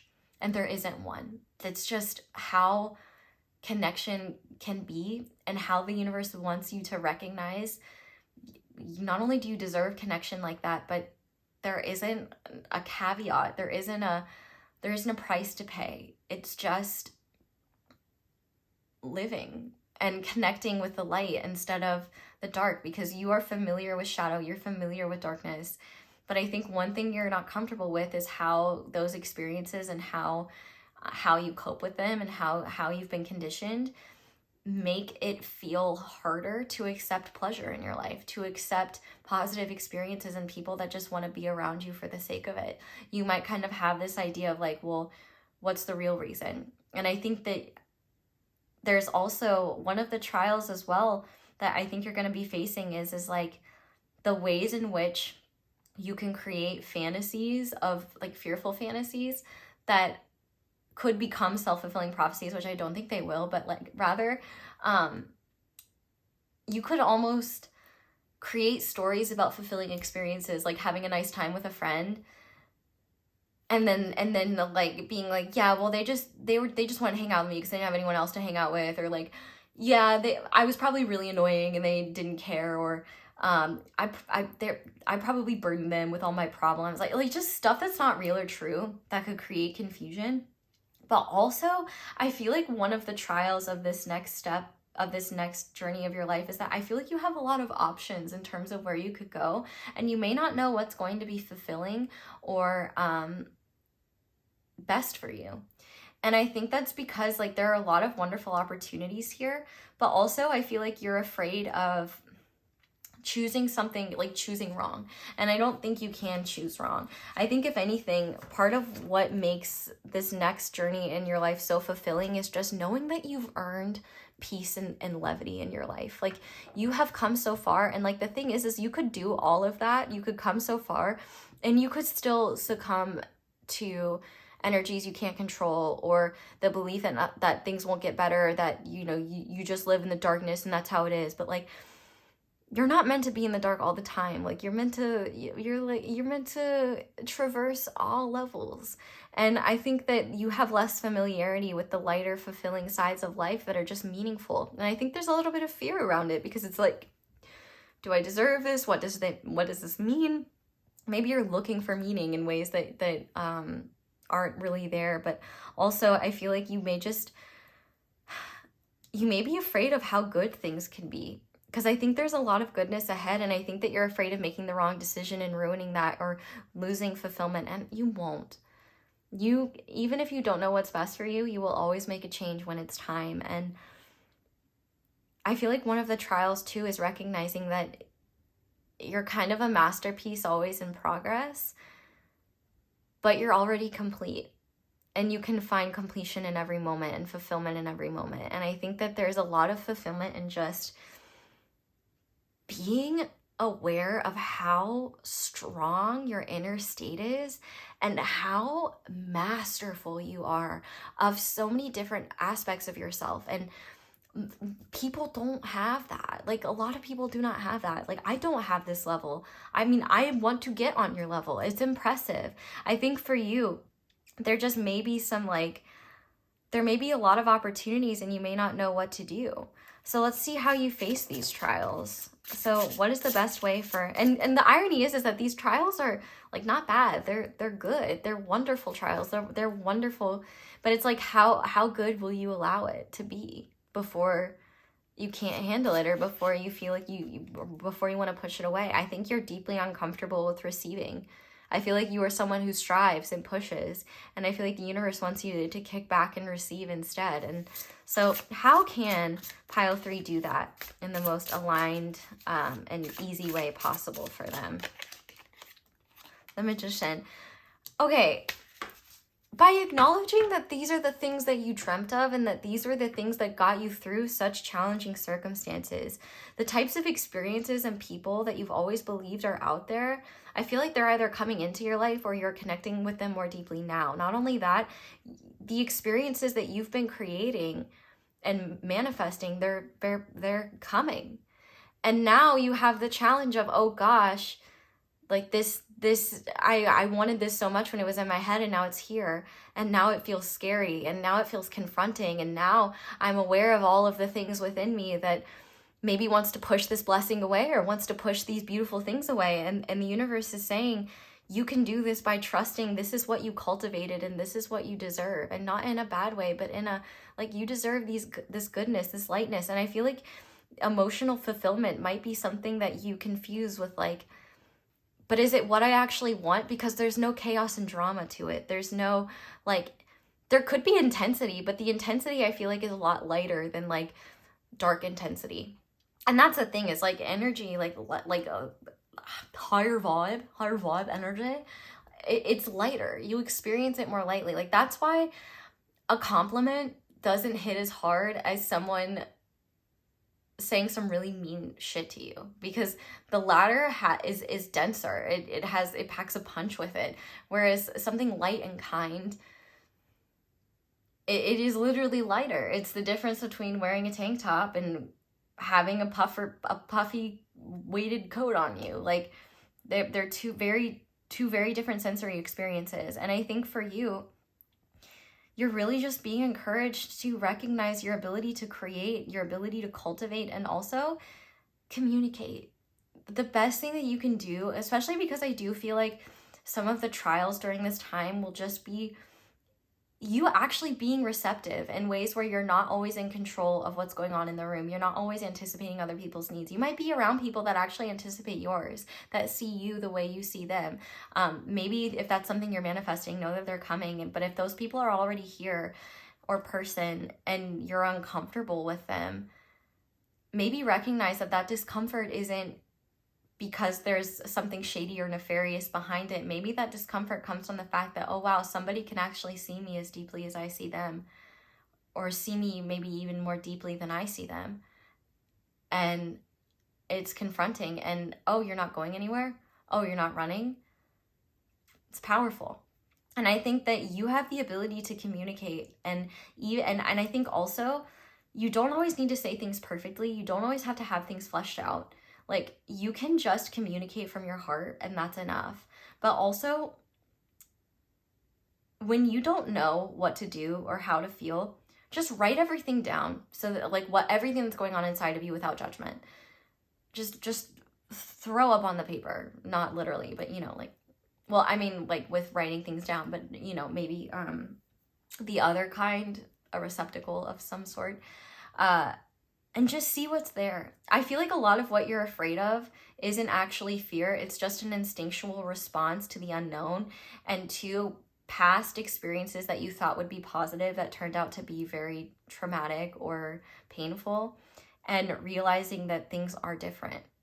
You're in a different place. And the thing is too, is you'll know that because those experiences, those types of people, you spot them from a mile away. You see them before they even say hi.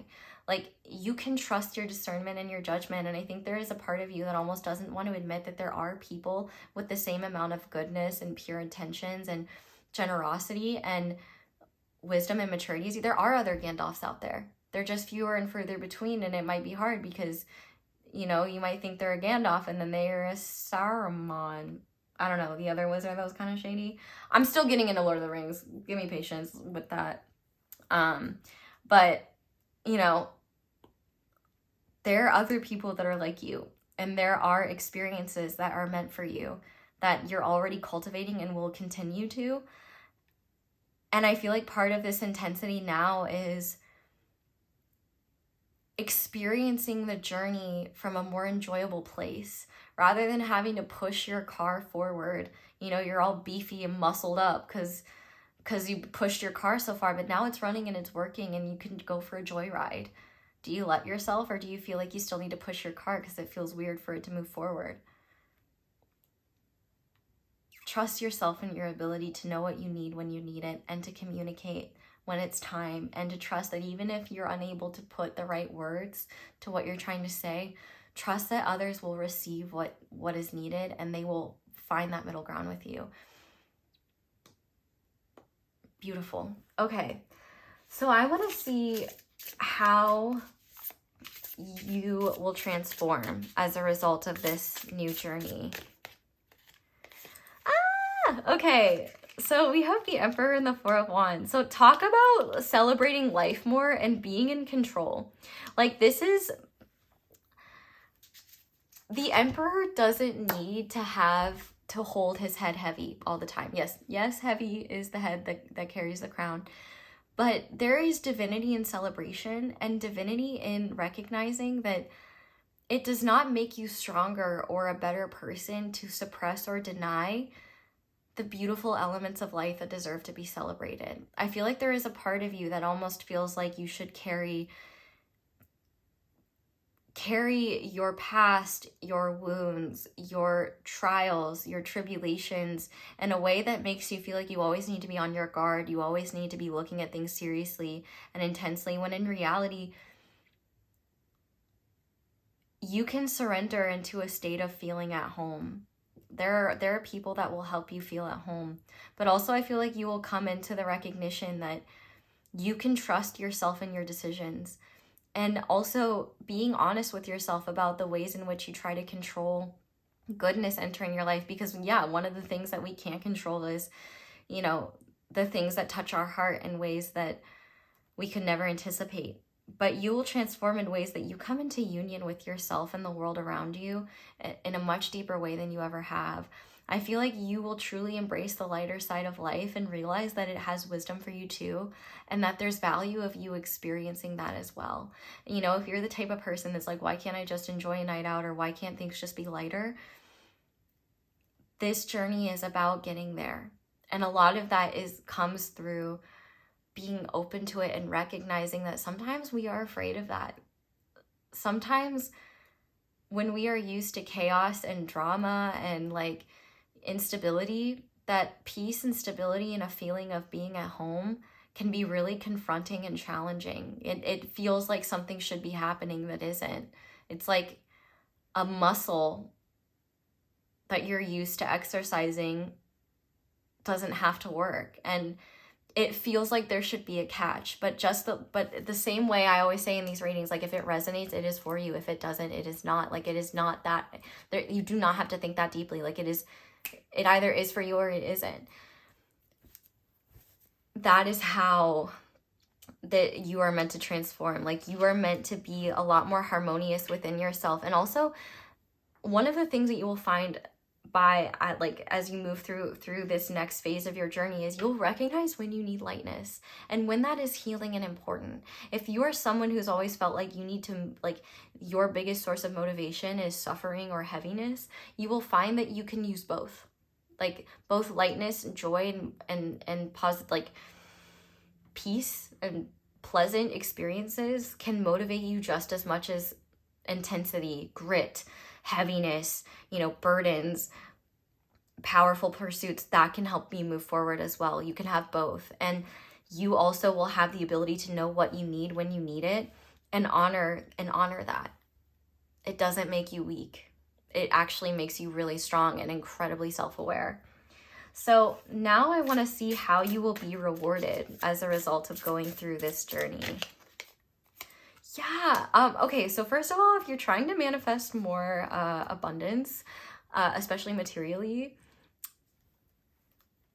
that is one way in which you will be rewarded. But also, the type of person you always wanted to be, you're becoming that. That person who can just enjoy something while also being consciously aware of what challenges they face. You're being rewarded with an extreme amount of stability internally that will translate to your external life. Maybe not immediately, but it will gradually. You're creating more stability within yourself. You're creating more consistent and empowering routines in your life that are really nourishing and supporting. Not only are you're even relearning like the concept of abundance, like you're going to be a far more abundant person, and you're going to be stable in ways where you don't fear the unknown. The unknown should fear you, because like you're so solid. You have a solid connection with yourself, and you also have a solid understanding of what your needs are and being unapologetic about that. And also having the resources necessary to meet those needs, and lifestyles and routines that support not only what you're trying to create and build, but what you've already built, and protecting and cultivating that. You are becoming kind of an iron giant, but I guess a stone. I haven't seen that movie in a long time, like ever since I was a kid, because I'm not gonna lie, that big old, that giant Cybertruck scared the shit out of me when I was a kid. Like, I don't know, maybe I should watch it, but it still kind of freaks me out because like he's huge. Like, I don't know. But yeah, levels of stability. Like if you are someone that wants to support others, or someone that wants, like if you want to be a partner or have a partner, I feel like you're either going to have a partner that embodies this King of Pentacles energy, or you're going to be that. Like you are going to be your own rock, and you're going to have people in your life that can be a rock for you. You're never going to be alone in a storm again, because even if you don't have anyone around you to support you, your ability to support yourself is so profound, and that will carry you until there is the external support that you need. A level of stability and comfort and protection and safety in your human life where darkness never feels as heavy again, and the light is so much easier to live in because you know how to accept and receive it, because it not only is it something you deserve to experience, and it's not even about deservingness, but it's a recognition that it's not fair for you to push it away anymore. You've gone through so many of these transformations for a reason. You have reached the pits of despair many times, and each time you're like, what? It goes deeper? How? But on the opposite end of the spectrum of despair is bliss, and you're meant to experience bliss. You're also meant to experience peace and tranquility, and just appreciating the life that you have worked so hard to cultivate, and realizing that you don't have to work as hard anymore. You can work smarter. You can find new sources of fuel. And not only that, you can be the type of person you always wished you were, which you will be, and also have that type of person around you in ways that, you know, weren't accessible to you before or were harder to connect with. You're maturing in powerful ways, and you're going to be a support system for yourself and others where it not only feels really good, but it doesn't take away from your resources to do that. If anything, it's just you giving with the excess you have.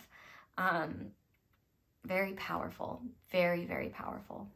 So I want to see where this journey is leading you. So where you will end up as a result of this change. And for you guys, this journey really is a lot about just going with the flow of a bigger journey you've already been a part of. But I think what you're finding is that this journey is bringing you a lot of beautiful things, a lot of light experiences, and that's going to be the challenge, is like, how good are you willing to let this be? And I think this is many things, like, but I think relationships are a big part of it, and that doesn't have to be romantic, but I think in general, relationships, and your relationship to yourself, and like your relationship to the physical world around you. But where is this journey leading, group number 3? Clarity, truth, understanding, wisdom, and just honestly unapologetic freedom. Like, if you have been manipulated by people in the past, or been confused about what's right for you, or just confused about who you are, you're going to be so clear in your truth. You're going to find your voice in ways you never have. Your ability to communicate is going to get a lot stronger. And also, I feel like you are going to come out of this journey feeling really refreshed, with a powerful, truthful perspective. And wherever you choose to head next, because it is your choice, you're doing so with clarity, trust, and very, very precise mental faculties that not only cut through nonsense that would hold you back, but help you see from a mile away nonsense that might trip you up. But we are going to go ahead and finish this reading off with just what you need to know moving forward. And as I cut the deck, abundance is there. So know that abundance is something that you're trying to cultivate more of. One of the best ways to cultivate abundance is to do things that make your heart happy, to recognize how much you have that's already of value. But, you know, obviously there's more to that. It's just one example. But for group number 3, Spirit, what do they need to know about the next leg of this journey moving forward? What message do they need to hear? What do they need to know about this journey? Yeah, I kind of knew it. I knew it.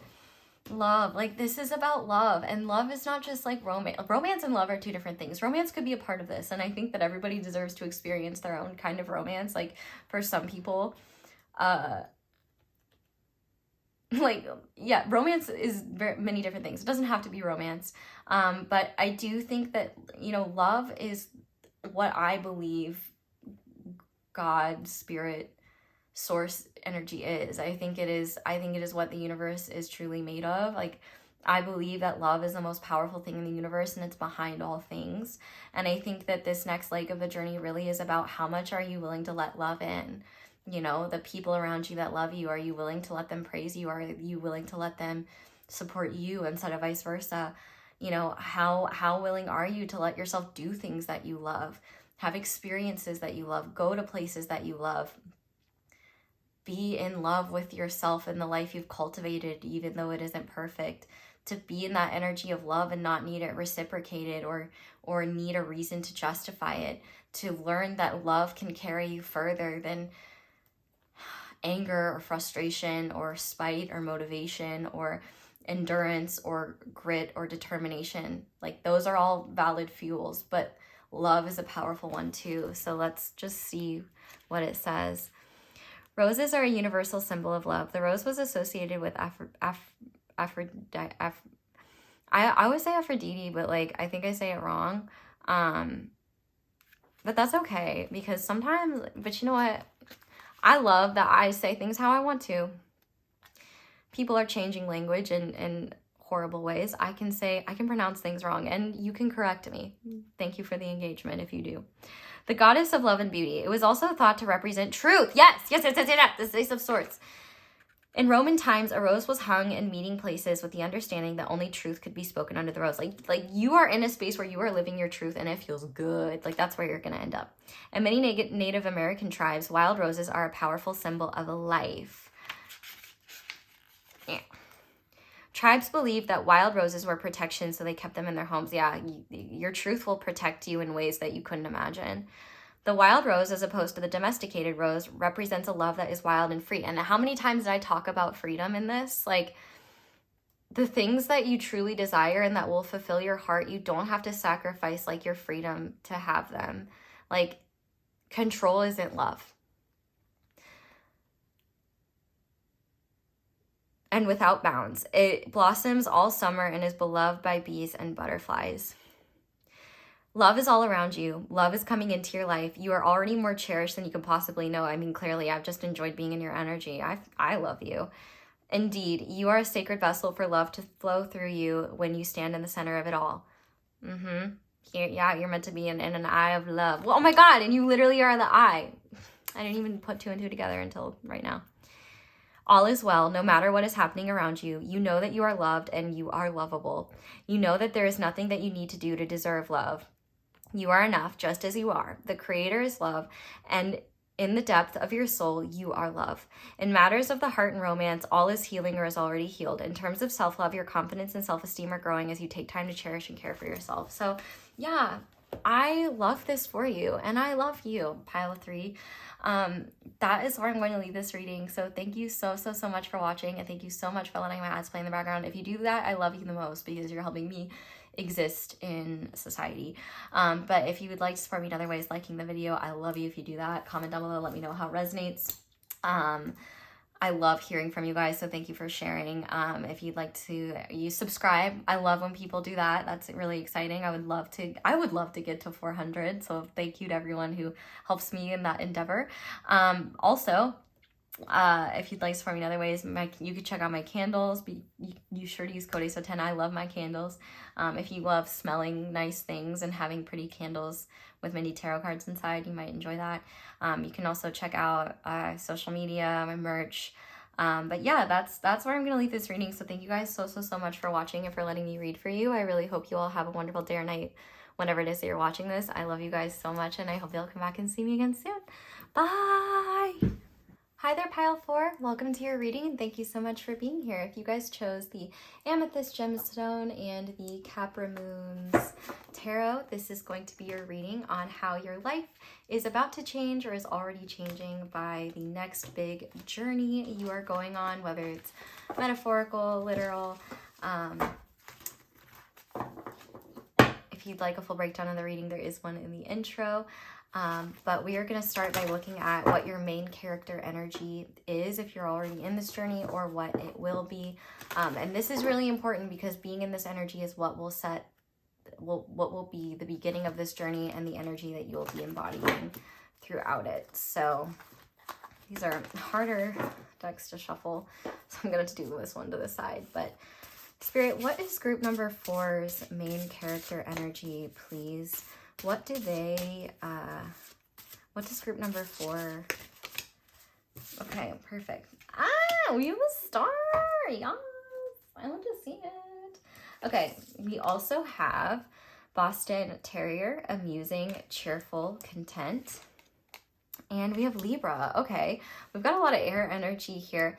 Your main character energy is one, the energy that you're meant to be in, or the one that you will be in, feels really good, dude. Like, it just feels good, dude. Like, I'm in this energy and it feels good. Like, you are in an energy of gracefulness, of contentment, of, I want to say healing, but it's more so the results of healing.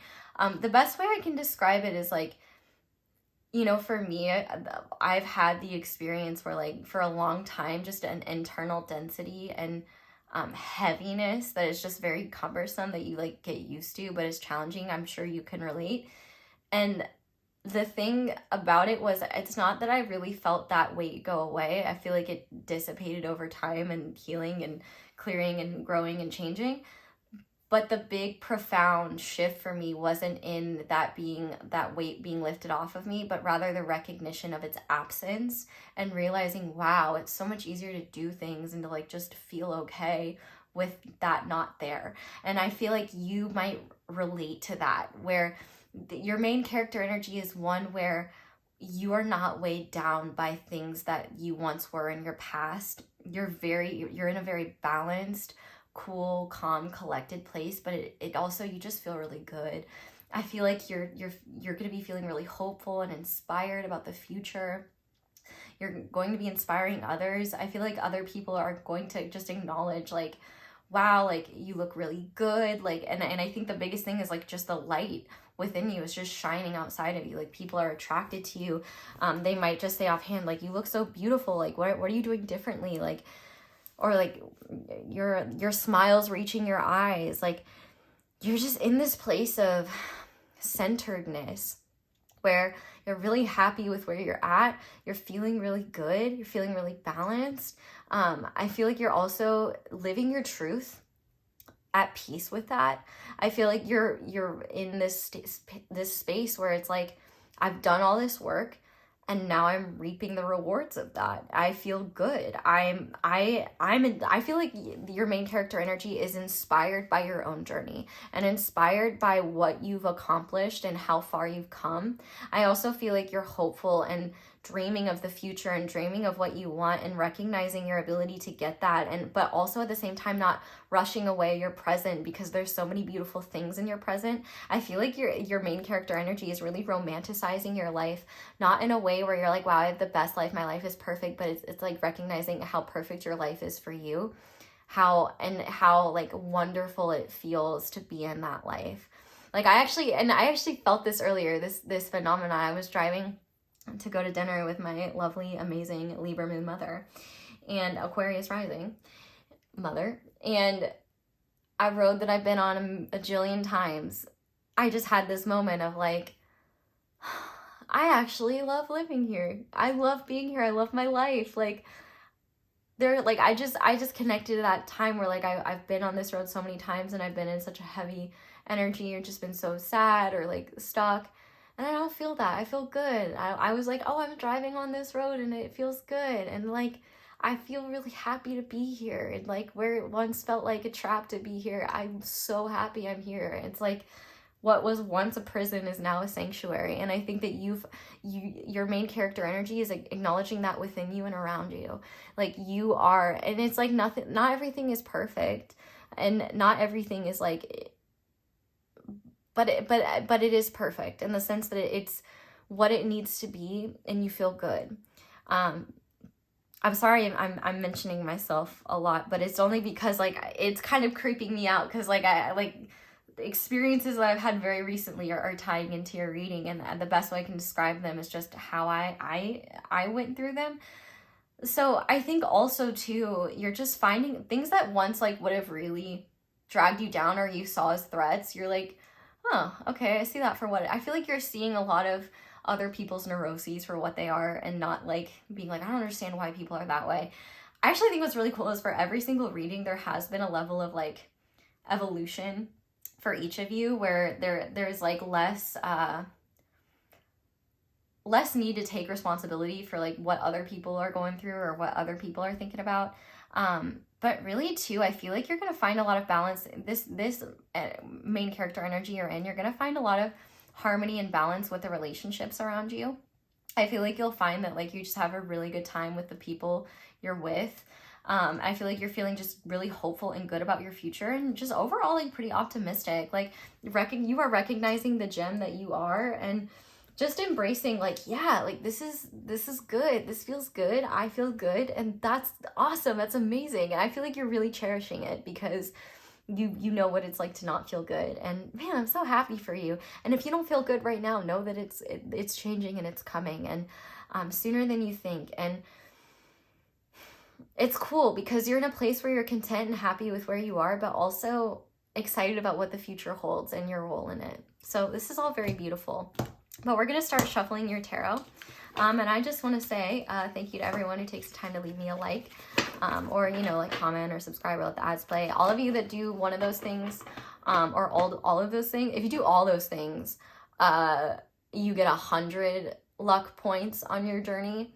But if you just do one of those things, you get 25 luck points. But if you do like a combination of if you do 2 or 3, you could get 50 or 75 luck points on your journey.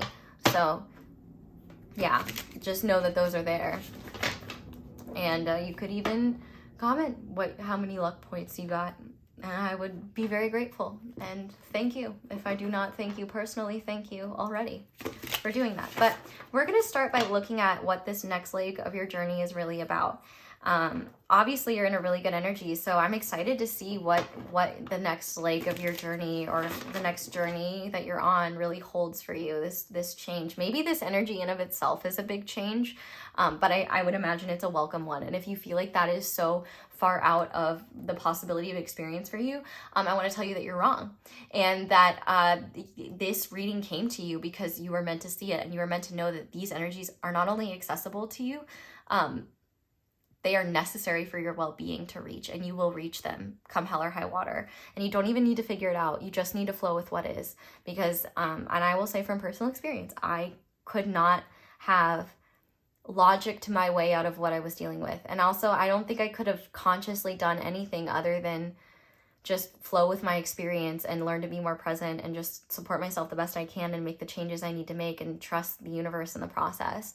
And it's that trust, I think, is the most pivotal point and key to that, because there are a lot of things that will not make sense to the mind, or that, you know, are laced with so much uncertainty, but that end up being blessings that you couldn't have known would be there. Or I feel like there's a lot of natural healing that we experience too, just in changes and growth in life. And yeah, okay, so this next leg of your journey, this next journey you're on, what is it really about for group number 4? What is the key of the group? What is the key of the journey group number 4 is already embarking on, or about to embark on? Yeah, we're letting, like, the key is to let it go, but to end a way of thinking, and to end a cycle in your life that you have been putting to bed for a long time. But also, another ending to this, though, is knowing that there are parts of your past experiences that you never want to go back to, and you're not. This is a true ending to a lot of painful experiences, a lot of wounds, a lot of weights you've carried, especially mentally, that you don't need anymore, that you've gained the wisdom from them, you've gone through them, you've healed. And now it's time to live. It's time to change the way you think. It's time to be instead of like focusing on survival, focusing on creating, conjuring, thriving. I also think that this journey for you is about ending mentalities and ending thought patterns that would disturb your peace, or make this hard-earned peace and contentment and hope harder to embody. Like that part of you that's like, well, things could always get worse, or like, you know, just the negative, like, critical aspects of self that we all, you know, experience sometimes. You know, just not letting those win. And I also think too, creating permanent endings to habits, beliefs, relationships, people, careers, anything that just doesn't add to your peace, that doesn't create balance and harmony and sustainability in your life, that isn't enjoyable. Like, I'm thinking of the lady who played Samantha in Sex and the City. I think she was quoted saying, like, I don't want to spend even an hour where I'm not enjoying myself. I don't care if you are the age of 18 or above. I don't want to, if you are below that, I don't want to know. You shouldn't be here. But at the same time, at least it's not a love reading. If you are below the age of 18, you better not be watching love readings. I will put you in timeout. You should just be living. But no matter what age you are, you can access that mentality now. And especially if you believe yourself to be older, if you've lived longer, you deserve that more than anyone, to live a life where you're enjoying yourself all the time. I feel like that is what this journey is about, is creating a life where even when there are undesirable or unenjoyable aspects, you make it enjoyable or find ways to support yourself through that. This journey is really about permanent change that leads to a more peaceful life no matter what life throws your way. And it's about creating a sense of safety in your own internal world where no matter what is going on around you, you have a sanctuary and you have a connection to your own faith system and hope and trust and a knowingness that you've been through so many things. Not only can you handle what life throws your way, but you can do it in a more enjoyable way than you did in the past, and with more support, more tools, more understanding, and more wisdom. Life will never be what it used to be, and you will never have that level of density and pain. No matter what experiences you go through in the future, you will never experience them in that lonely, isolating, painful, debilitating way. Because if you ever get there, it's never going to feel as visceral as it once did. You might recognize it, but also there's so much light, there's so much healing, there's so much growth, so many tools, so many people that love you. You're never, ever going to go back to a version of yourself you're afraid of being. That version of you, truthfully, was just a product of woundedness and pain and fear and not knowingness. And you're not that person. And there was nothing wrong with that person. They were doing the best they could with the knowledge they had, but you're a much different person now. And I feel like this journey is about your brain updating with that and creating mentalities and beliefs and systems that are supportive of who you are now. And that person that you are is comfortable in who they are. Creates sanctuary, honors your need for peace, honors your need for balance, honors your need for hope, and recognize that those things aren't silly or foolish. They're actually very necessary to living a life in this material dimension. So what trials do we have here? And it came out, death. So the trials, the biggest trial that you will face during this time is the remnants and letting go of those habits and those fears of things resurfacing that are not there anymore. Like, I love how it's literally like the same pose. The biggest challenge of this trial or the biggest trials that you will face in this next leg of your journey is letting go of reactive behaviors and belief systems that just disrupt your peace, make you feel unstable, or make you feel like you're regressing. And if that does surface, you're not truly regressing. You're just, that is some, like, what is in the past is being shed. But also with this change comes shifts in how you are meant to behave. Like, one of the trials is spending your time and energy in different ways, creating routines that support this, sustaining this, like, healed, content, blessed, like, moisturized and unbothered energy. And I feel like you might be like, yeah, but like, what if I get all dry and bothered again? And the change is that you don't have to be dry and bothered. You can be, but then you go and you care for yourself and you put some moisturizer on and you do what you need to do to feel better again. I really think too, your whole world is shifting, and one of the trials of that is learning to find new ways to exist and to be. I also think one of the trials as well is expectation versus reality, where you might expect things to get worse, or you might expect the worst case scenario, and then more often than not, things turn out better than you imagined them to.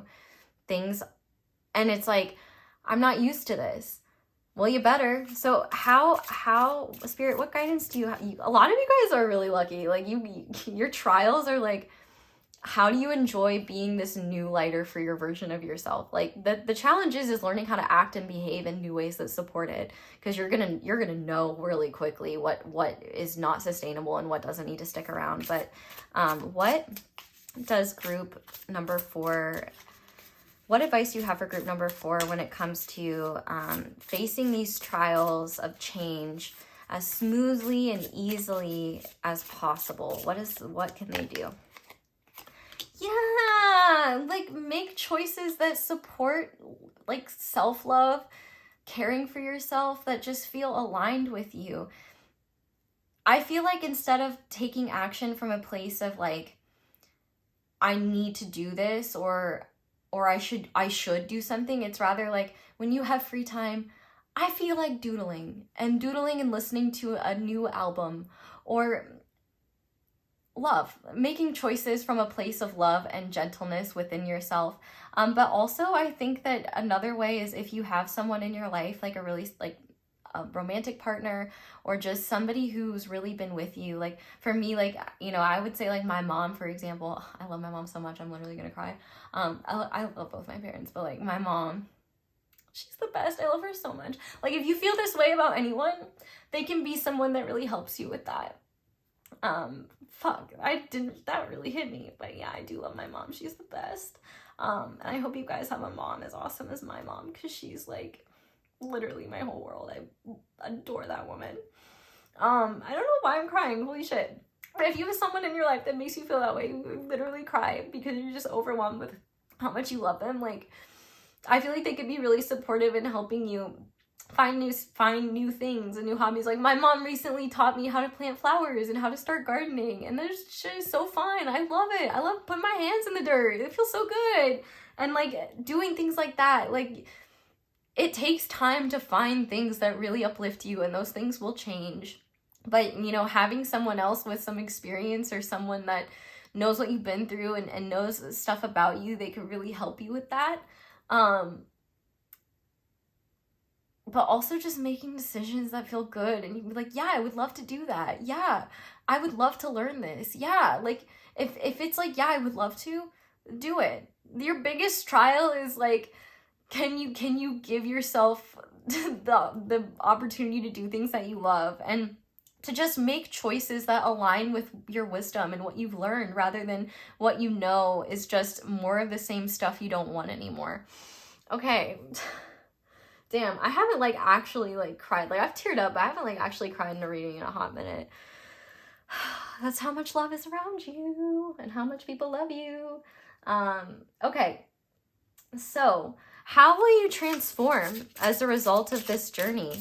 What kind of transformation will this journey bring about? Oh, also, when you really, if you don't have anyone to bounce off of, just talking to yourself, because the levels of self-love here are wonderful, and you may not recognize it as self-love, but self-love isn't just like, oh my god, I love myself. It's like, oh, I need to meditate, or oh, like I need to hydrate more, or oh, hey, my thoughts are really unkind. Like, let me be more gentle with myself. A lot of this love is just tuning into yourself and paying attention to what you need.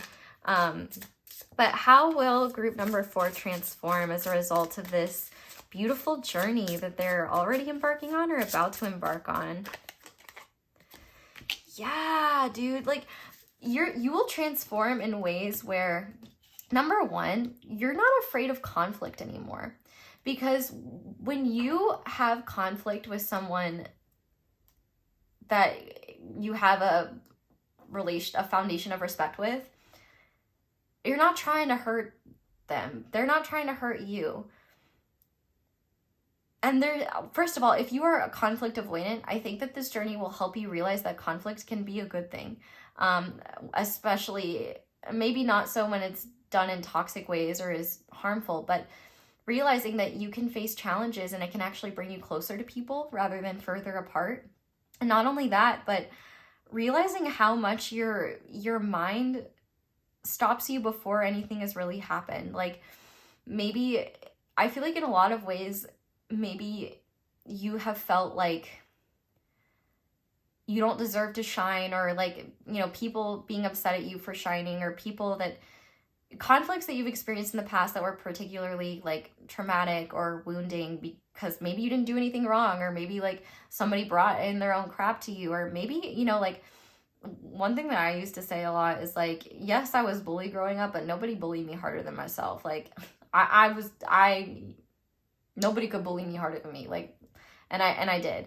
I feel like one way you're transforming is that inner bully cannot exist in your mind anymore. Like, your inner bully, Grim Reaper's coming to get them. And I feel like not only that, but bullies outside of you and around you will not be able to affect your inner state very easily. In fact, you'll probably find it amusing or just be like, okay, like it's sad that your consciousness is there anyway. Like I feel like there's a lot of love within you and around you leading your actions. And not only that, but just like the choices that you make are resonant and feel good.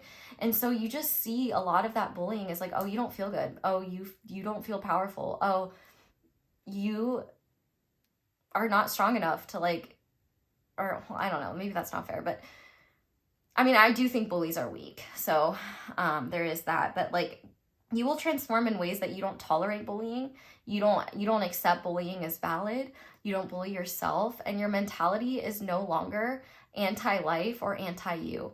You're working with yourself instead of against yourself. And I love to see that. And also, you're not afraid of being hurt or sabotaged or dealing with conflict, because anybody that can't deal with conflict in a healthy way or that is self-destructive or unkind towards you, you have enough love within yourself to be like, man, I don't need that kind of nonsense in my life. Like, go do your thing. And it's really going to be something where it's really easy to detach. And any wounds that you haven't healed from, that like any past conflicts or falling outs that you've experienced where maybe it's been harder for you to like love yourself or feel like or trust yourself in connection, I think you're going to realize like, oh, whatever mistakes you made, like they were just mistakes. And also like you don't have to condemn yourself for them. And also, you know, maybe some of those conflicts had nothing to do with you and were just really someone else creating issues that you blamed yourself for.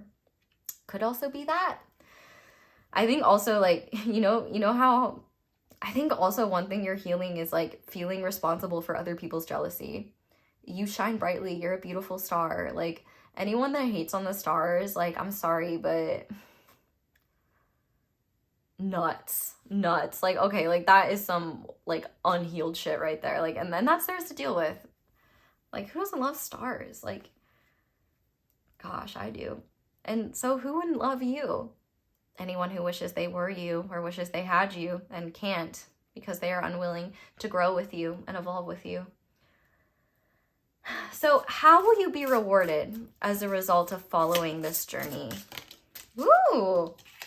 We have the 8 of Pentacles. So I feel like your career life is going to thrive as a result, but also focusing on what is meaningful to you. Like if you are somebody who wishes you had more dedication, or like if you found yourself being really burnt out in your work, or in knowing what you want to do, like I feel like one way you could be rewarded is finding a fulfilling career path or something fulfilling to study if you haven't already, or a renewed sense of love in a career you're in that maybe you've been jaded with or has been just a job for a while. But also I feel like there's just more dedication and effort towards your path because it doesn't take effort or energy. It just is natural and feels good. It's something where like one way you're being rewarded is you're just unapologetically focusing on yourself and your life in ways where you're not only building more, your life's not only getting more solid, but you're receiving more as a result because you're just giving more, you're doing more, and you're building more skills. You're learning new things. And I think one thing you'll find too is that you're finding new things that you love. You're going to be rewarded with the resources to have new hobbies, to learn new skills, to do things you weren't able to do before. And I just really love that for you. You're going to be rewarded in a lot of ways, but like I think one of the ways you'll be rewarded is that you'll spend less time worrying about what you need to do to survive and just more time creating and focusing on what you're cultivating. And that is just like allowing you to receive more. And yeah, I feel like in general, you're going to find that other people are putting an effort with you in ways that you've always put in effort with others as well. Like I think what you'll find is that you're getting the quality energy you put out, you're also receiving. And you're also slowing down in ways where maybe you finally have time to redo your space. Maybe you finally have like, maybe, you know, the energy that you're in allows you to get a promotion or just take that next step in your career or making a change. Maybe you work on, like another reward could be seeing the results of working on yourself. Like maybe if you're changing your lifestyle or, you know, focusing on living in a healthier way, like you're going to be feeling better. You're going to be more productive, and not productive from a way of like needing to satisfy the man, but just productive from a way that feels good. Like you're a human, you're meant to, you are a human being, you're meant to be, but like humans do, we have bodies, and like work doesn't feel like work. It just feels like a natural extension of enjoying the life that you've cultivated for yourself and the life that has been provided for you and that you get to experience. And life, rather than feeling like work, feels like a reward every single day. And then you get rewarded by like receiving material abundance and like positive experiences and just the satisfaction of hard work. And not hard work from a place that's like, oh, I gotta suffer for this, but rather just labors of love. Like, for example, these videos where I maybe yap too long sometimes, but I do it because I love the people I'm talking to. I start my videos with hi friends for a reason, because I truly see y'all as like, you guys are my friends. I don't need to know who you are physically. I feel your spirit. I resonate with you and I love you. Like, I don't need to know what your favorite color is. I mean, you could tell me if you want. Mine's pink. And I don't need to know like what your government address is to know that you are a wonderful human being that deserves love and support and to be appreciated and cherished by the people around you. And I think you're getting that. And any goals you have, it will be easy to put in the work because you'll enjoy it and you'll receive the rewards for it. And also, if you've been wanting more time to just focus on yourself or focus on your work or focus on things that have meaning to you, you're getting that. Because you're spending so much more time unapologetically with yourself. And so now I want to see where this going on this journey will lead you to. So where will group number 4 end up as a result of going on this journey, please? Oh, beautiful. Surrendering into the sweetness of the life you've cultivated. Like, if anything, you're going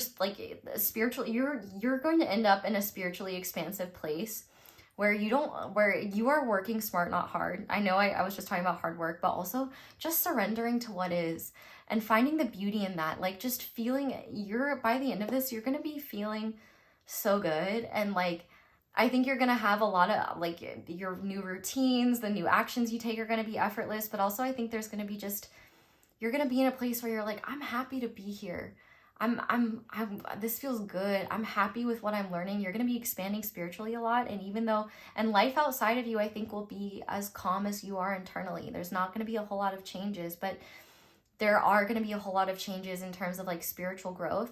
I feel like you are in a time of physical stability that's leading to powerful physical change, but also you're just in a place where it's like, yeah, let's just hang out in this beautiful life we've cultivated for ourselves and, interact with the spirits of the land around us, the spirits of our ancestors, the spirit of what you believe in that loves you so much. Like, you're just going to be connecting with that and just like enjoying that experience, just hanging out, like that feeling of contentment of hanging out with your buddies on the monkey bars. Like, that's what you're getting. And you're just going to end up in a place where you're like, man, I trust life so deeply now. I trust myself so deeply now. I'm just going to flow with what is and see where all this magic takes me. And honestly, I'm really good with it just keeping me right here until there's somewhere more resonant for me. That's where you're going to be. And I love that. So we're going to finish this reading off by just looking at what you need to know moving forward. So for group number 4, Spirit, what do they need to know moving forward? What messages or what do they need to know that could support them on this beautiful path that they have ahead of them? Yes, bitch! What I say? Oh gosh, I love to see y'all win, and there is nothing I love more than doing nothing. So relaxation, baby. Get yourself a hammock. On a warm, peaceful autumn night, a gentle haze softens the light of the full moon. There's actually a full moon right now. The songs of night birds softly emerge through the dark against the backdrop of the sonorous outpouring of the frogs that line the lake shore. The stillness allows your senses to expand. You inhale the earthly dampness in the air, hear the nuances of the night sounds, look at the muted reflections of the moon in the lake, and the sense of deep quietude of the night. A full moon occurring close to the autumn equinox is called a harvest moon.